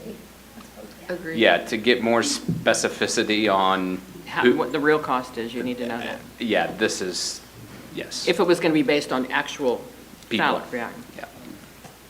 And if it was, then, yeah. But this gives us a little bit of an idea that it's not cheap. It's not nominal, I would say that. No. So what I'm, just kind of my current thought process, I don't know if we're gonna come to a solution this year. Yeah. I'm starting to We're gonna think have to we do some need, stuff. and again, Don't say it. I don't The like, subcommittee. no, I'm not gonna say the subcommittee word. Oh, okay. Yeah, I'm not even gonna throw out subcommittee. I do think there's just too much research to be done on this if we would want to complete, I mean, there's no way we're getting this done today. Oh, no. To be open and honest. We would have to do another negotiation session in order to do this. But two. Not saying that's a bad thing, not saying that's a good thing. To me, that's a fact. It holds up your overall compensation too. It does. Because it's gonna come out, we're gonna, honestly, I think if we were to do it, we're gonna have to go back into our compensation groups. And plug numbers in. But also, like, these numbers don't come out of, It comes out of. this comes out of the budget it's the same thing that I have felt about leave. Like, Right. if this is something that we study, and HR studies and looks at it and gets feedback from the board and says, again, if our leave is not right-sized, we need to right-size it. If our pay for some certain or all of this instructional rate categories is not right-sized, we need to right-size it. That's not something that comes out of that pool. And I don't- Correct. Just the budget for that program is. Right, that's a True. budgetary item, so, Because like summer enrichment, and correct me if I'm wrong, it's self-funded. I don't know. It sounds, I don't know if it's completely self-funded it sounds a or, lot like the e-school situation that we had a few years ago. Yeah. That Yes. was last year, the year before. it does. I know that there's a fee for parents to pay, but Mhm. I don't know that it would be completely Gotcha, funded by yeah. parents. so I just think the amount of research to be done on this, our time today is better spent. One, I think we've identified a good amount of research. I think we need to see, is there any more research that needs to be done? And then come back, I don't want to say it, come back next year Yep. Yep. to truly come back and try to find a solution to this issue. So what we've done when we've had that happen is make it a number, like, if that team won it, we've made it the number one issue the next year. So that it doesn't get, not solved that next year. I'm going to defer to Amber on that one. I mean, Sorry, and it Amber. may depend on what other issue, it may depend what your Yeah. feedback from your membership is, but we've always said, hey, if Right. that's, if we didn't get to that, then that can be And the I first mean, and again, number I don't one want to issue. predict anything for next year. Right. If we don't come to a solution on this, I would see us noticing this again next year. Yep. It'd be nice to have the info by then. And Yeah. I was gonna say. then if we do that, we have that information ready. Or maybe we find, and again, I can't predict the future, maybe we find this isn't an issue that we want to address. I don't see that happening, So, but you never know. What I would say You'll be is, able to see it. we are, again, prior to noticing issue, we are always willing to gather information, talk. Yeah. So, if it's something where we want to start looking at that, let's meet in the fall. Let's I agree. gather that Absolutely. information because, Right. and you'll probably know early in the fall if it is. Because again, I hate when I'm in the position where I'm like, Right. it's one thing if it's the first year you've raised it, but I don't want to ever be in that position of it seeming For like, sure. again, we're dragging our feet or we're not paying Right. appropriate attention to it. So, Well, an IBB can be more than just, We can meet. we can meet earlier, is where I'm going with that. So if we need to meet as an IBB team to discuss that, right. then I think we should, even if that does mean meeting in the fall. I 100% You all can't just think. tell Russ, start watching the IBB meeting starting at 3:10 till 3:40 and bring us He back watches, an analysis. he Right. listens to Say, them. Yeah. He wondering- listens to them. He can join So, us. yeah, I think there's just so much information that Russ would need to give us, and we have to be respectful of, he can't just always drop everything for us, as awesome as he is. He's gonna text me, I guarantee you. And sometimes I think out of our joint statements too, you get feedback too. Correct. So that could be helpful, and I'll try and be like comprehensive about what we've discussed and outlined as the frame and focus for this. I think it's really interesting, and now I'm wondering, I mean, you guys, I pay so much for summer camp, and now I'm wondering how much that goes into the pockets of the Right. people who work those camps. Probably not very. As someone who works those summer camps, we do get a decent amount. I hope so. They, like, that is the major expense, sorry, random No, I plug hope it for is. summer camps. I hope it is. I really do. Can you also add to that, like researching the number of positions, like if someone doesn't fill it? So like, for example, I know, like from personal experience, a couple things. Number one, like I know that they really, really wanted someone for summer enrichment for the pre-K level, and they were really having a hard time finding somebody. And then also with that Jumpstart as well, too. I from personal experience, so I don't know how to word that for like everybody, but like same thing for Jumpstart, like how many positions were they not able to fill because people were not wanting to fill those maybe due to the pay. Yep. Like I know for Jumpstart, I'm a pre-K teacher and I'm teaching Jumpstart because they couldn't get a kindergarten teacher to teach it. And so that's, I mean, I did not want to do it, but I was taking one for the team. So like, that's what I mean. Like how can we incentivize kindergarten teachers wanting to teach Jumpstart and not like a fourth grade teacher having to do it? Or, and because we really want kindergarten teachers to be teaching it, I feel like, because you want to get to know those kids. And I think it really does help the kids when they start kindergarten to have the teacher. And that's how I advertise it when I'm telling parents in pre-K, like, we want your kid to be in this. You're going to meet their teacher, you know, so how, like, I don't know how to word that. Is it but- finding out the background of the teacher who's working, and is that what she's teaching in the summer? She or So he? I mean, so I think what I'm asking is how many positions go, like Jumpstart Unfilled, positions would go unfilled because nobody would teach Wants to. Jumpstart? fills Or those, how Dr.? many, Is that- how many Jumpstart positions The are being director of filled by elementary? someone that's not Yeah. the kindergarten teacher? Right, that's the Probably- question, right, that's what I thought. To How many answer go Rachel's- unfilled and how many are filled with someone that maybe not, that's not their primary work? Right. Okay. To answer Rachel's question, is Leah Neal and the building principals. She asked. Dr. Neal works with the Dr. building. Neal works with the building principals to Okay. get those positions filled. Okay. Okay. I think it's a good place to start. Yeah, I think I'm in a Agreed. good place with it right now. Okay. The only other, I'm not sure we captured it, that maybe we need to look at in this is the $20 an hour if you're asked to sub during your plan time. I don't know if it's captured anywhere. And I think some of the research is how often does that happen? Because, I mean, my elementary world view, I don't think it happens terribly often. I don't think it's ever honestly happened in my building this year. So just a little more research on that to see if that also needs to be adjusted. Okay. Plan time, so that would be $20 for 50 minutes. It would be minus, Isn't it $20 an hour? so it'd be though? like So- 18. It's an hour. Yeah. Yeah, it's an hour. It's just less than that, so yeah. Plus loss of your plan time. Plus, Uh-huh. yeah. How long has it been $20 an hour? That'd be a good Jill question. Johnson and Linda C. Forever. Since it was put in there. Okay. I do think it happens less often at the secondary level Agreed. because of the 5 to 7. We have teachers that are on supervision hours that we, often that's the Utilize. place where we start to try to find that coverage because we have teachers that are on duty essentially that can be pulled from places. That being said, we don't necessarily have the supervision hour availability every hour of the day. And so there are still some hours where that does come up. Building subs Building are helpful as well, I was gonna say. Love them. So I feel like that's helped alleviate it a lot. I know there's just been a few Fridays and Mondays where people are, there's no one here. So it sounds as though this is probably going to be on the list that we're going to look at before we leave here of what gets picked up in the fall and what information is going to be looked at or needs to be start to gather. Is everybody okay with that for now where we leave this? Yes. Certainly doesn't close the issue, but Oh, here we thumbing it, doing a thumb leaving this for now. I don't know if you need to thumb it, but that's where it's going. We're gonna do And it. let's note as a team that we did, I think, a pretty good job of going through issue statements and introducing them, but thinking about which ones maybe aren't just priority for the party that we represent, but also which might have a timing issue. Yeah. That's a good point. We need to do better at that, yeah. Okay, So, It's often until we frame and focus it, do we realize what information we need. yeah.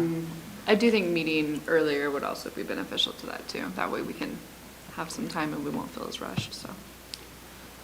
Okay, we are now on Look at us go. compensation and leave.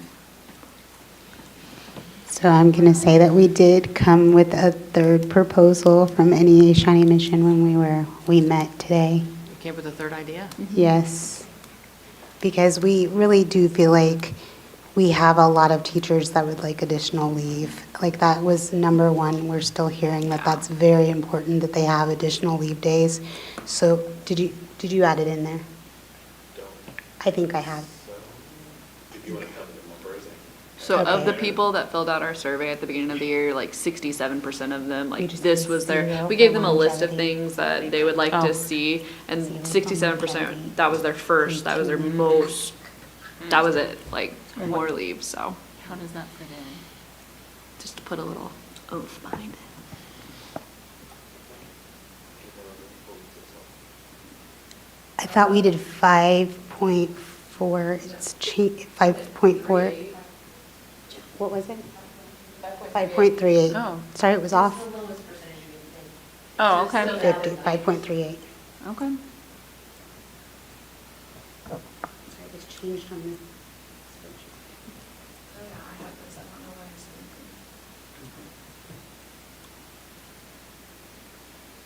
This is in the compensation folder.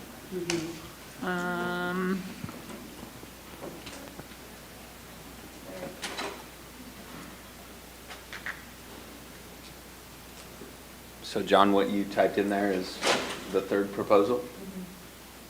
That's deficit spending by $15,000?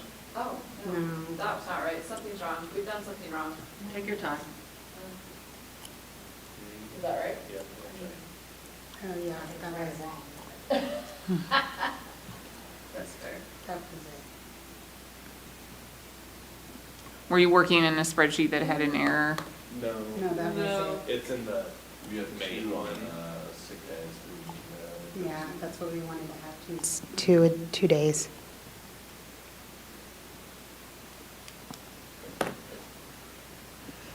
Well, That doesn't work. So,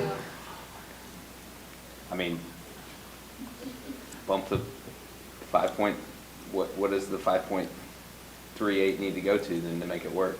5.37?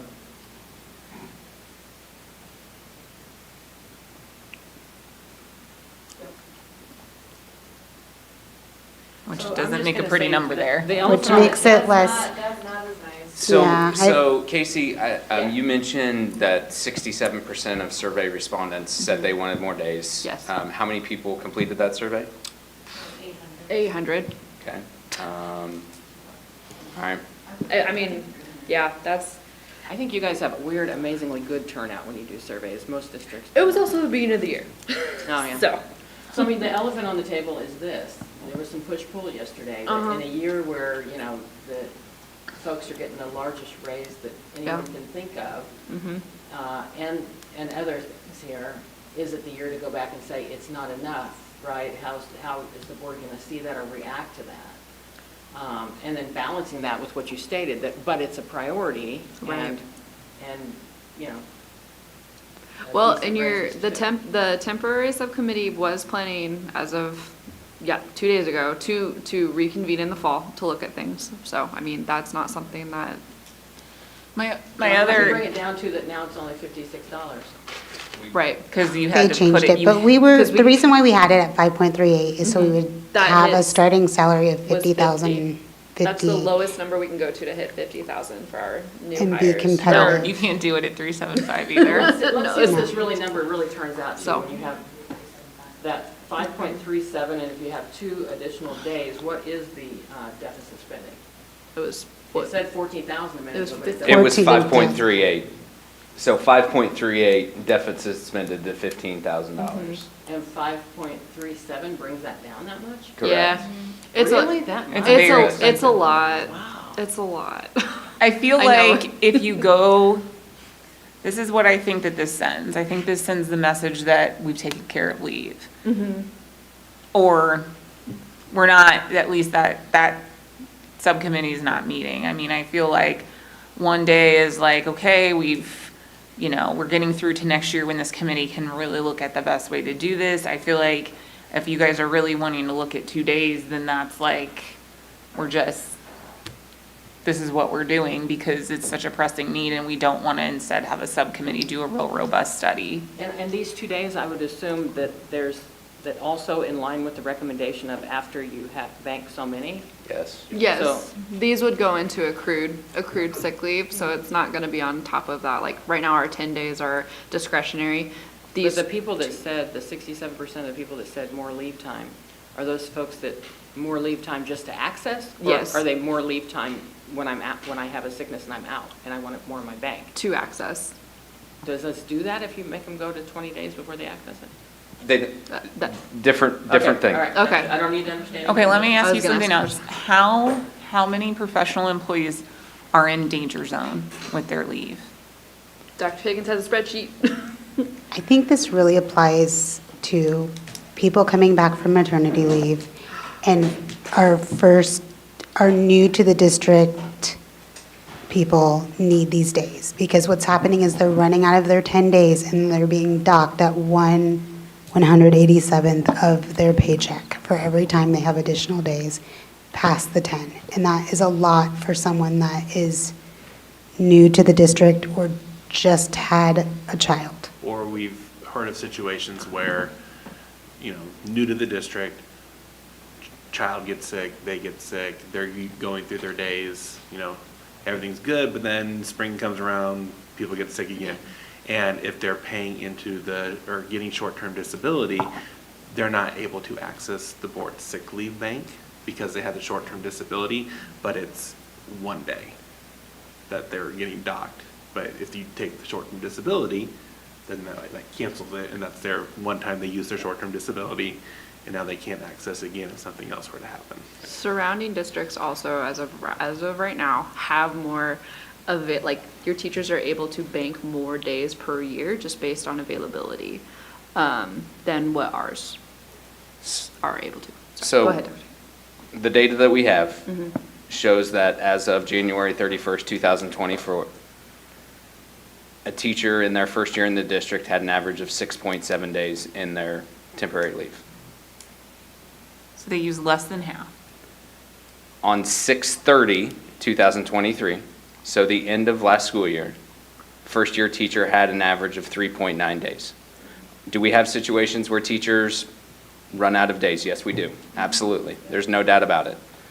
But the data also shows that teachers over the last 4 years, 3.5 years that we've been tracking it, or that I can pull, have in their temporary leave an average of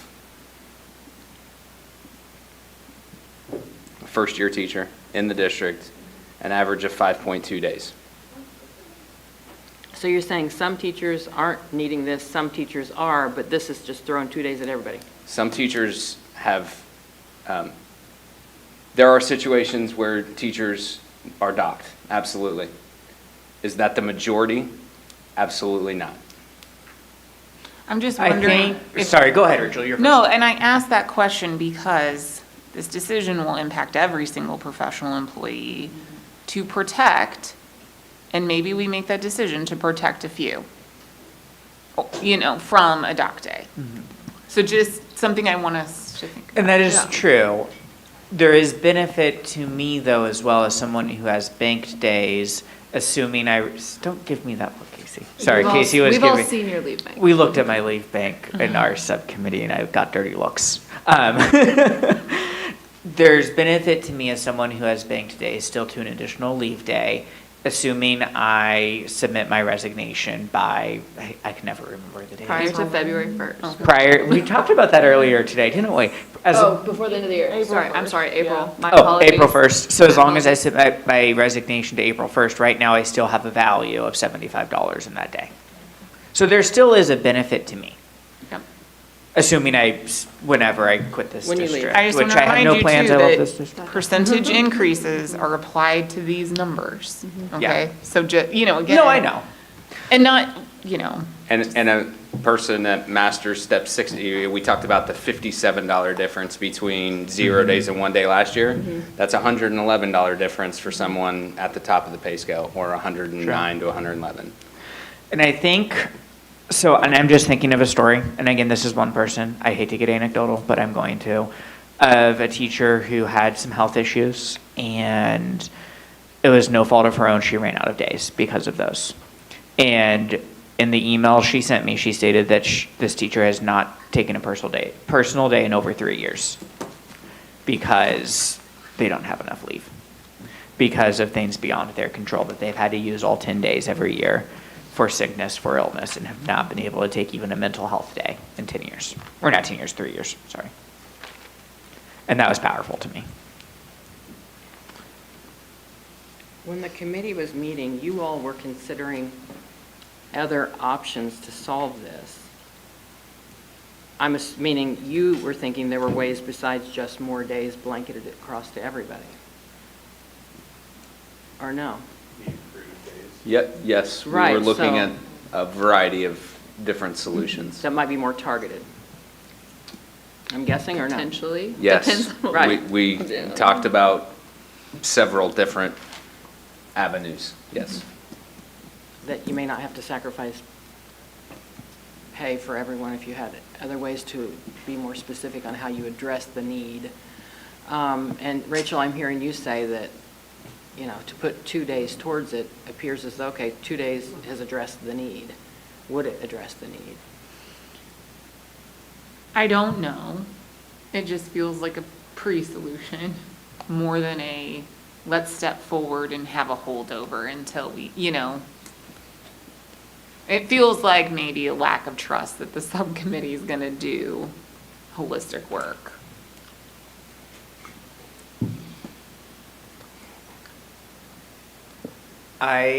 Being somebody who sits on that subcommittee, even if we add those 2 days, and I'm not saying we are, I'm not trying to pre-solution, I'm saying if that is the avenue we take. It's an option that's up there. It is an option that's up there. I would still advocate for the subcommittee to continue to meet. 100%. Especially with, again, nothing's set in stone or anything, but watching Olathe's process right now, they're looking to increase days, so. Then if we're gonna, then I would say, Wait a while after this. to see what don't the need is. throw 0.23% at something that we're gonna come back for. I would say. I want to give our teachers, because we just heard when we were talking about instructional rate, how they should be paid more. $57 matters. It matters. And I want our teachers to get every penny that they possibly can. But I 100% understand the leave issues as well, and we were in that, right? We can have those conversations and do something. I struggle with $352,000 on the low end going to leave days. That's a chunk of change that comes right out of teachers' pockets.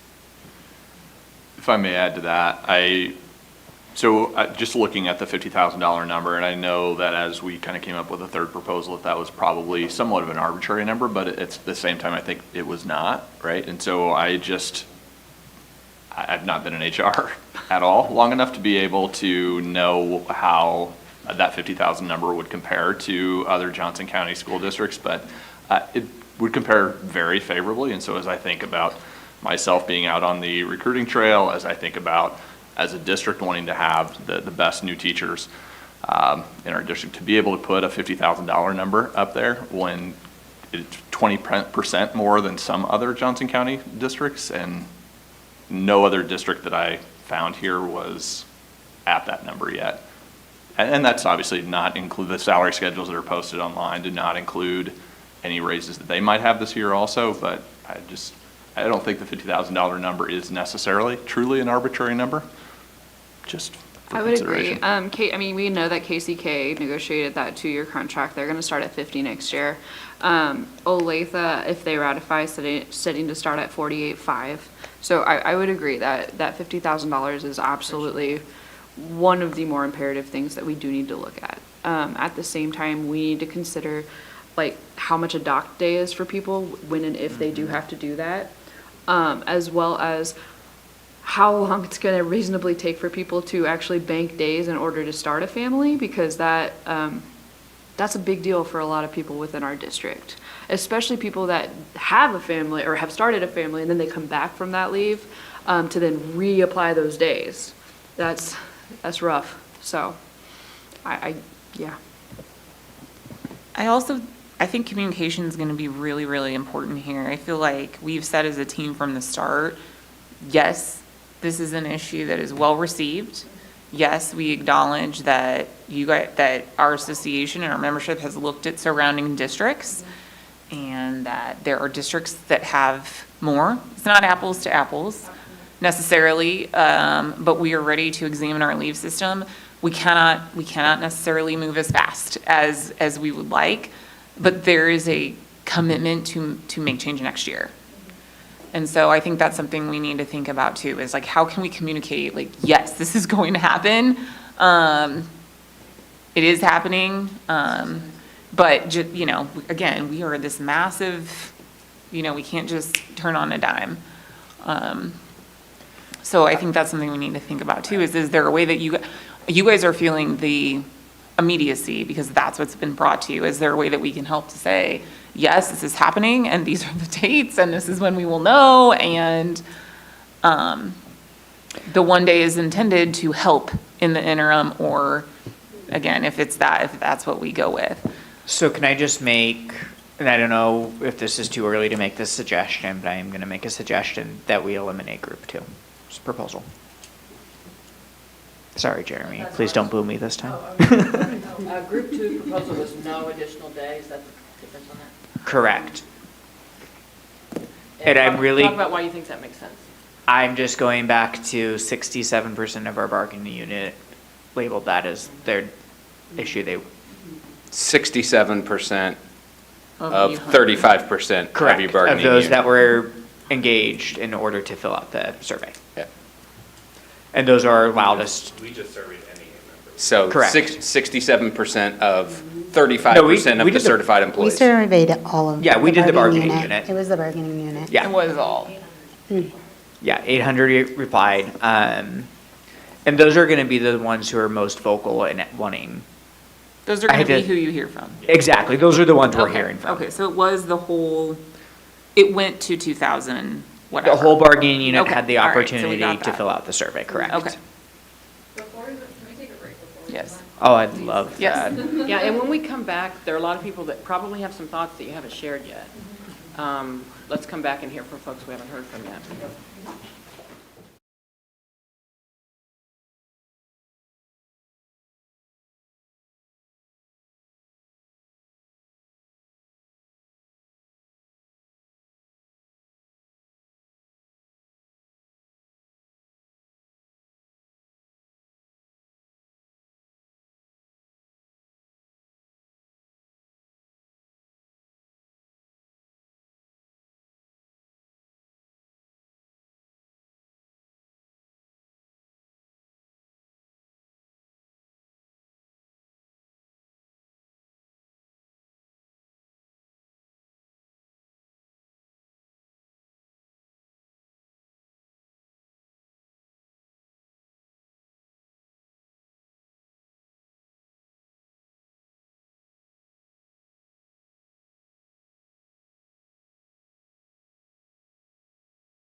Okay, we're in the middle of reviewing our compensation proposals and testing them against interests.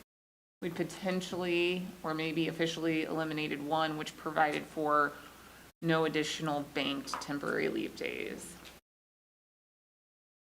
And Okay. now, oh, what? I just had a question. Yeah. So if you guys met next year and you decided to go with like the bank that was run, I don't know if that was on the table, like a bank that was run by, between the district and Shawnee Mission, because I think that that part would solve the problem of those people who need an extra day. Would you be able, would it be possible to get that up and running next year?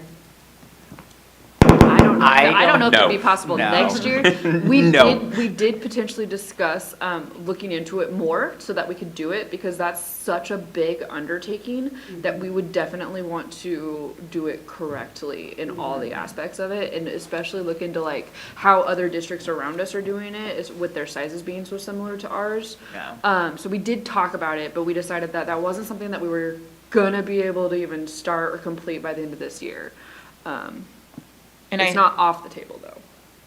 Well, not this table, sorry. Yeah. It's not off of the committee's, the subcommittee's And table. changes to that, I think should certainly be something you should consider to cover more scenarios. And I would suggest that a bank like that should be something that should either be board run or be NEA run. Right. Yeah. I know in the meeting, my thought process was we just needed to do a little bit more research before we were comfortable making a decision. Would it be helpful if we shared some of the work we've already done? Would that make people more comfortable? Because I know we just shared the not adding anything, or am I just opening a can of worms? I'm hesitant because Yeah, there no. are some very creative solutions that as a group tested them, we had some traction in our discussions. I'm just afraid that if we share them in a body right now, I'm trying to word this the best I can, that Make it we're going to get a lot of mysterious. misconceptions and we're going to get a lot of very quick, no, don't do that emails. Yeah. And we want to make sure that if we make a recommendation, we do it correctly. And as a committee, we did have a conversation about keeping some of those recommendations within committee to avoid misconceptions. So I missed the last meeting because I was looking at our brand-new building, which is beautiful. Of course. So I was just kidding about sharing those things. Excellent time joke. John, you haven't said a lot about this issue. You want to weigh in on it? Look at that. I got you. I'm just kind of moving around the room who we I'm haven't heard from. agreeing that I think having an additional day for staff would be beneficial. I will share, as somebody who has worked in different outside of school district, the short-term disability, I did not have my children in a situation where I had access to that benefit. So it is really a huge benefit, that's something that young mothers can access if they want to. Is it as great as living in a country that provides completely paid maternity leave? No. But I'm glad that we do have that. And we need to just continue to educate about how to prepare yourself and what your options are. Well, and again, yes, absolutely. I've used the short-term disability myself. So for the people that are trying to start families, if they're trying to save up the days though, so they're not having to get that, because at the most, short-term disability pays what, 75%? Between 70 and 75%, Yeah. like that's what they're getting of their pay. So if they're wanting to save up those days and they're looking, like, let's say they're conservatively saving their days, it'd take, let's say they save 6 days a year, that's 5 years to save 30 days as of right now. That's a long time to wait to start a family. It's a Yeah. long time to wait to potentially look at, further down the road as well. So just keeping those things in consideration, because yes, the short-term disability is there, it's available if they buy into it, if they're using it, so just something I would to- also say I'm in favor of what the group brought back with having $20 or 20 days banked before sellback. I got you. Winnie, were you having thoughts, anything popping up for you on this issue? Yeah, so I am agreeing with what my cohorts are saying. I just want to We had a good discussion yesterday. Chris, do you have thoughts? Doesn't have to be your position, but just thoughts, whatever. Oh, so many. I feel sort of caught in the middle, just in the sense of wanting to do all the things. Somewhat fearful, fearful's the wrong word, but I do like the idea of trusting the process of the committee work, but I also understand sort of the stance of the association and wanting to follow the guidelines and the thoughts of what the survey results said, but can we accomplish both of those with the hope of working through the committee work? Good input. Christy?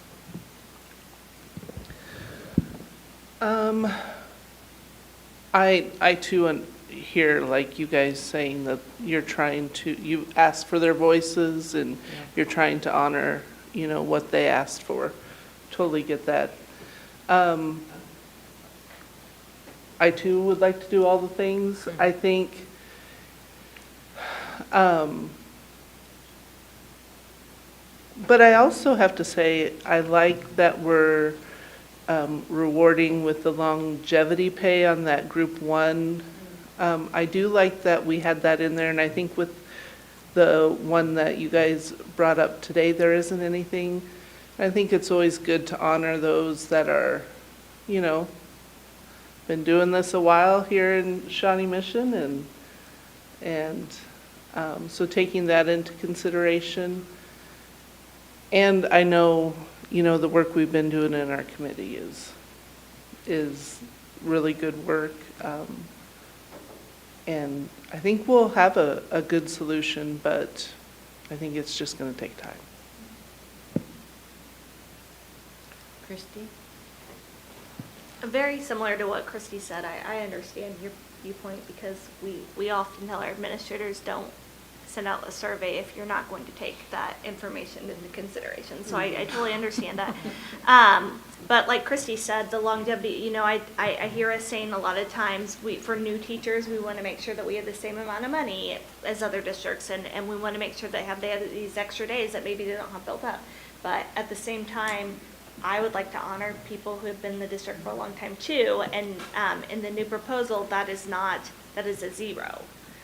Whereas in the first proposal, that is a $200 increase, or group one, I should say, not proposal. So it's just kind of my stance. Group one that's got the longevity and one additional day. Yes. So it's kind of honoring both. New teachers, if that's what we're saying, a lot of times the new teachers don't have enough sick days or whatever it is. But the new that was brought forward today doesn't really honor the longevity piece, so. Good point. Anybody else want to say anything? You haven't said a lot about this, Amber. Go for it, sorry. Go for it. Just we'll come a back to couple Nolan. things. I think, I hear a lot from teachers, like having to come to work sick. One example is a person had used up their days, they were a new teacher, had to use up all of their days, and then ended up getting shingles, a very young person, which is very difficult, and then having to come to work with the pain of shingles because they had run out of days. And I think that's very difficult. Having to work with no voice is very difficult, especially when you work with the younger, I mean, I guess everybody would be difficult to work with no voice. So I just look at it, having to come to work when you're sick is difficult, having to start a family a lot later in life because you're saving up those days, which therefore puts your child, I feel like, more at jeopardy because it might be a geriatric pregnancy by the time you're saved up those days if you've been sick. So, I mean, I just want to bring those issues up because you would not be such a young mother if you had to take the time to save up those days. So just. Green. I would also like to say something about the committee. As somebody who has been on the PLC committee for 4 years, I mean, I don't know. It's been a long time. But it has taken us a long time to come up with a solution, right? And I know that it's still, a working solution, but man, we have worked. And we've worked through things. And so I would like the committee to have the time to work through some sustainable solutions. So, I think we should trust the work in the committee, in my opinion. Nolan, did you want to jump in? Yes. I'm trying to make sure I phrase this correctly. I'm a biological male. I will never bear a child. So we've joked about the days that I have banked. I share the concerns of running out of days and having to wait in order to create or to start a family. That makes me nervous, seeing that. I will say I would donate days in a heartbeat to an expecting mother who is out of days. And if I had an avenue to do that in a heartbeat, I would. Having an avenue to do that would make me feel better. Beyond that, I also, and this is going to be a solution, but I would also feel better if the amount you had to pay back to the district was closer to the substitute rate. For doc days. For That's what doc he days, means if by you're that, docked by a the way. day, even if it was just for a sick day, and if it's a personal day that you're taking off and getting docked, I'm okay with that being at the higher amount. Sorry, just thinking out loud. But I feel better because it is a small amount, but essentially there's money being made. And the difference between Saved. the sub, or saved, or made, between the rate of a substitute, the cost of a substitute, and what a teacher is paying back 187th of their salary. Well, don't apologize for raising another way, because that's really what this is all about. How do you meet that interest you're talking about with folks getting docked, which you've talked over and over again, in a way that may be workable, that isn't as impactful here? I'd also say that you guys have focused on, and this is a little bit what Jeremy was sort of, not putting you down, but he was sort of saying, what, is it really that important to everyone? Because when you read the numbers, it sounds like some people are just fine with what they've got, or they're not using it all, and some folks need it. So, how prevalent is it? I think I'm going to ask it because there's also nothing wrong with teachers saying, we think we need more leave time because our pay's not great. Or we want to raise standards for teachers, right? Not just if you're going to, have a child and get docked. If that's an interest, that's okay to say too. Not now, but going forward, right? Your committee may want to target just those folks that are running out of time, your female-dominated work environment, But at some point, I don't know, I feel like healthcare workers and teachers are always embarrassed to say, hey, I just want better, And that may be an interest here that in the future you talk about as a committee even, right? Well, and we've also, sorry, are you done? No, I'm done. Go ahead. We also heard back from some new teachers who are taking those mental health days, which we absolutely want them to take. And they're having a hard time getting into our priority health because it's backed up, because people are utilizing it, which is awesome. So they're having to take even more additional days for those mental health days before they're seen. So I see. so having that at least one additional day, I feel like would even be more beneficial to those people that need it until that would hold them off at least one more, as opposed to using them. So I was concerned that if you guys went with the 2 days, could the committee continue to do their work, or would they need to wait a year or two to see how 2 days impacted the data? That was sort of my concern, just from an outsider's perspective. Well, you're going to add 2 days, you might want to put a pause on doing anything else. I don't just- think right? so, because I don't think 2 days is enough for those people. The newer to the district teachers, that's not enough. And I don't think it's for the people returning from maternity leave. So I think there has to be, we have people that are waiting to have surgeries because they don't have the days. You should not have to put your health on the back burner because you do not have the days to get surgery. People are working when they need to have surgery and they cannot have it. Powerful. they can't afford to take the days to have So I it, think we have to come up with a way for them to be able to get days. And I think it needs to be a more immediate way too. And this committee's agreeing to continue on. I would say regardless Throughout of what next we year. add, I am committed as a committee member to continue to meet. Agreed.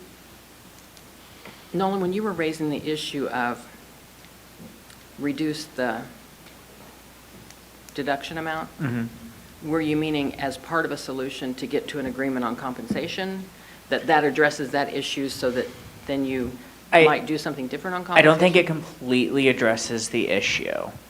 However, it does help the issue because a teacher is going to feel less of stress if they're paying out, I don't remember the cost of it.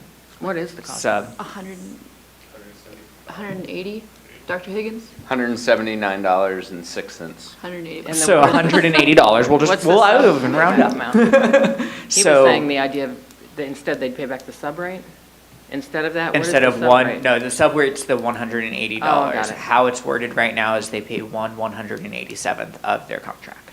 Because that's our contractual days, is 187. So- And that just, So if you're docked pay, you're docked a day of your. Correct. a day Of your pay. contract. So But your that could be idea, $300 a day. and your Right. idea was just make it the sub rate, and it's. correct, a and little I more. would even have an interest in saying if it's a sick day, and if it's a personal day, you are still docked at the 1/187th, but a sick day would be at the substitute rate. And I hear you're saying that's not the whole solution, but then if you did that in combination with one of these, I would say, this is going to sound very traditional, and I'm going to apologize before I say that. I would be comfortable with doing that with groups 1 recommendation. Shouldn't that be part of the leave? I was gonna say, I don't. And that could be I part of the can't- leave I'm subcommittee exploring that. discussion, yeah. That would That's- mess with. 100%, yes. I mean, because Budget, you're, correct. at that point, you're talking I about, don't know you're on what maternity magnitude. leave. hold on, wait 1 second. Yeah. Let's, Sorry. Jeremy, then Rachel, then Casey. I mean, in that type of situation, you have a 6-week maternity leave, you're essentially getting paid for that 6 weeks. Wait, If there's a maternity leave situation right now and you're docked, you're not receiving, you have no sick days, no nothing, so you're essentially docked for those 6 weeks. If you only have to pay the sub rate, or you're docked the sub rate instead of your entire daily rate, you're essentially getting some type of pay Paid for that leave. entire six weeks. Why is So, that a problem? I didn't say it was a problem. Okay, sorry, I was just like, I don't understand. I don't think that can be part of this. That is a very large conversation I think. that I'm not. It's partially paid leave, I get what you're saying. I Uh-huh. didn't understand it, but we Essentially, all need to it could explore it far create enough. scenarios where you outsource your entire job to a sub and make a really low rate. So you'd have to create, that, all sorts of what ifs would have to be worked. No, and I through. agree. And that was Yeah, part okay, of gotcha. my, where And my that's why question. Maybe I again- jumped ahead by thinking Oh, it was sorry. something that was No, you're fine. doable. Yeah. I don't understand the calculation. Yeah, and again, just to be clear, I don't think if it's a personal day, you should be docked at the sub rate. I do agree 100%. If you're like, oh, I'm going to go to Hawaii and I'm going to take 3 weeks, you should be docked at that pay rate. But I thought you were talking maybe like a limited day, like, one day and then one day here or something. Or is that, I wouldn't think he was talking about like a whole leave for, take 6 weeks off and, I was gonna say. I know, I think there's a It's lot. getting way- all right, gotcha. I think And sorry, at this guys, point, I don't know it No, like you you're all know okay. it, so I don't know when it's going beyond.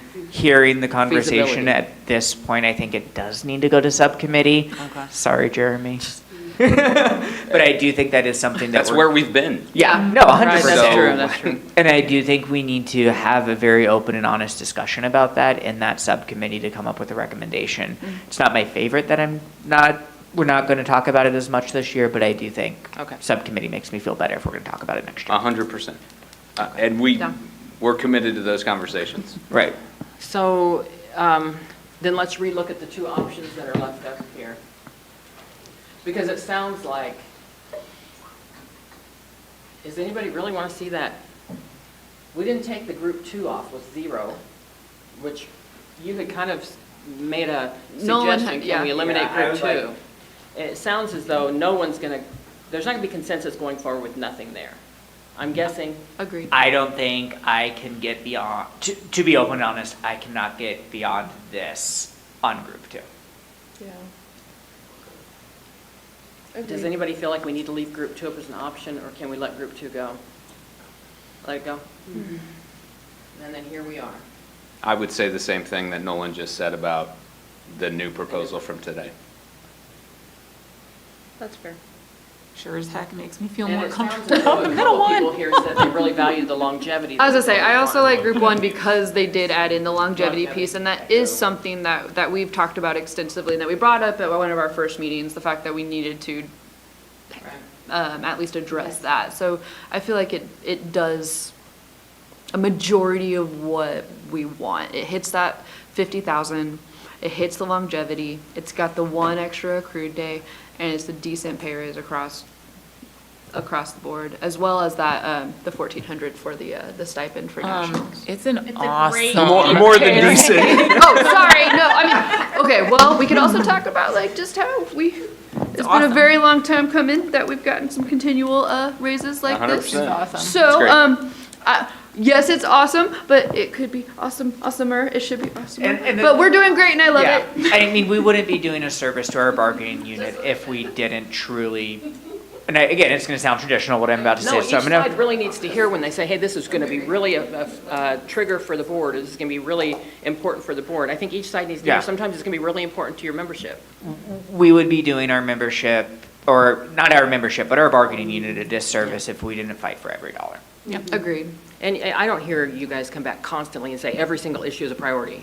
You know, Right. if you start coming back and saying, every issue is a priority, that's not going to work, right? But you have used it sparingly, and you used it on this. Well, and making sure that just going back to like that base being 50, like I had one of my new teachers, I asked her what she was making, and then I did a comp of just average rent in the area, and oh my God, half of her paycheck. If she lived by herself in a one-bedroom apartment, like half of her paycheck would go to rent within this area.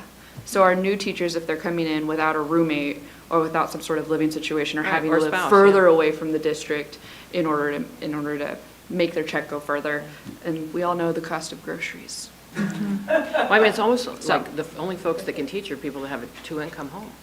Right. I mean, and then that really limits the amount of people that children are exposed to. Or a that, single you know. parent, like, Yeah. so. One thing I would share if we do settle on group one is that communication piece about that additional day.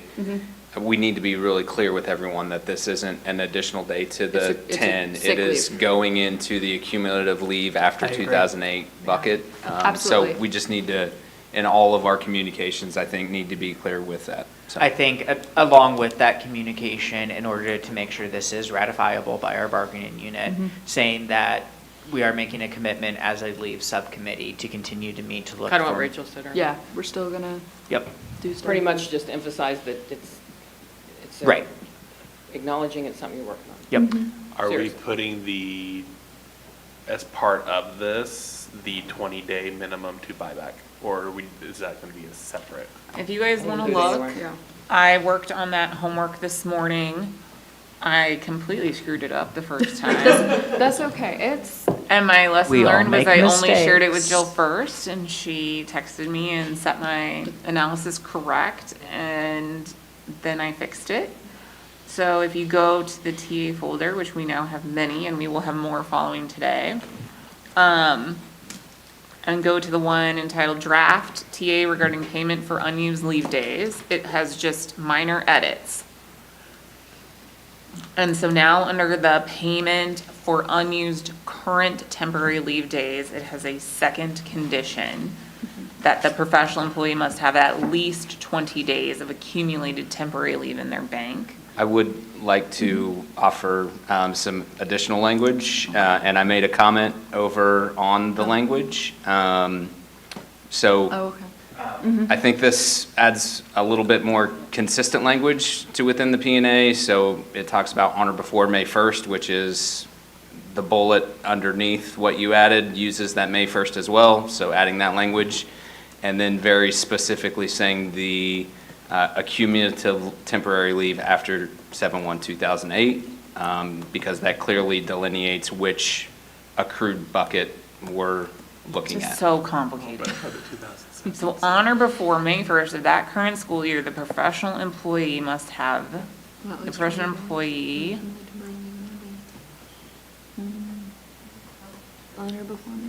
has at least 20 days of accumulative leave in their, Sorry. It's my husband. My bad. is there a name for that bank? That's it. It's, yeah, it's called, yeah. Accumulative called temporary leave after after- 7/1/2008. Okay.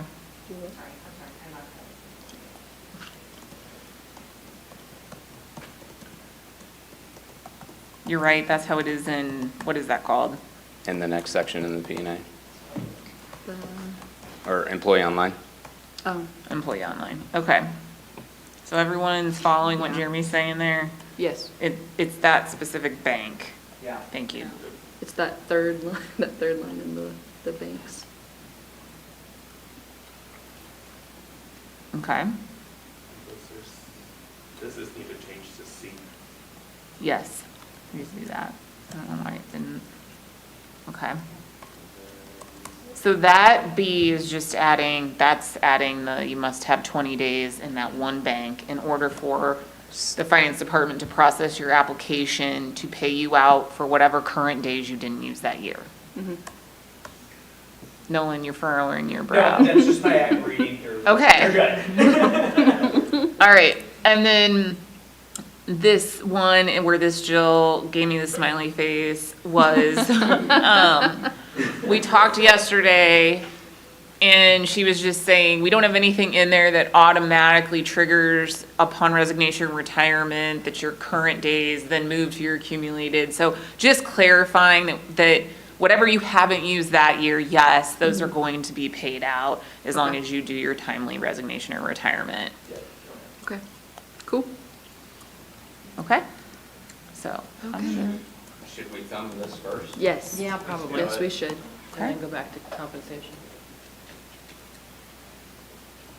oh, I know, right? Straighten it, make it as straight as possible. okay.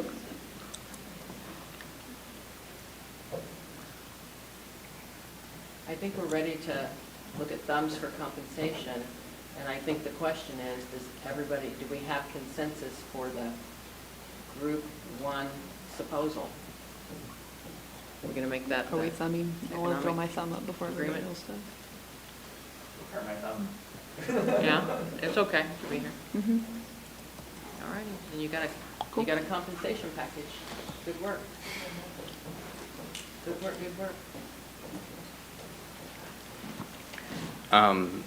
Rachel, I'm going to send you an email with some draft language For adding that day. for adding that day. And again, it's what our committee had talked about the other day because that was one of our initial recommendations before we pulled it off. So I'm going to add that, and it's kind of using language that already exists in the P&A that That's we ideal. used to draft it. So it's coming your way right now. Okay, and I will share that out and make sure that it looks okay before we put it in the summary that we create. And then it sounds like the 3 standing committees that we need to mention in our joint statement that are continuing to meet in the fall are the leave committee, the pay schedule committee, and the PLC subcommittee. And we will emphasize that those are issues that are continuing. They are Can not you say those closed. committees one more time? I'm sorry, The Rachel. leave committee, the leave day committee, the pay schedule committee that's talking about, Right.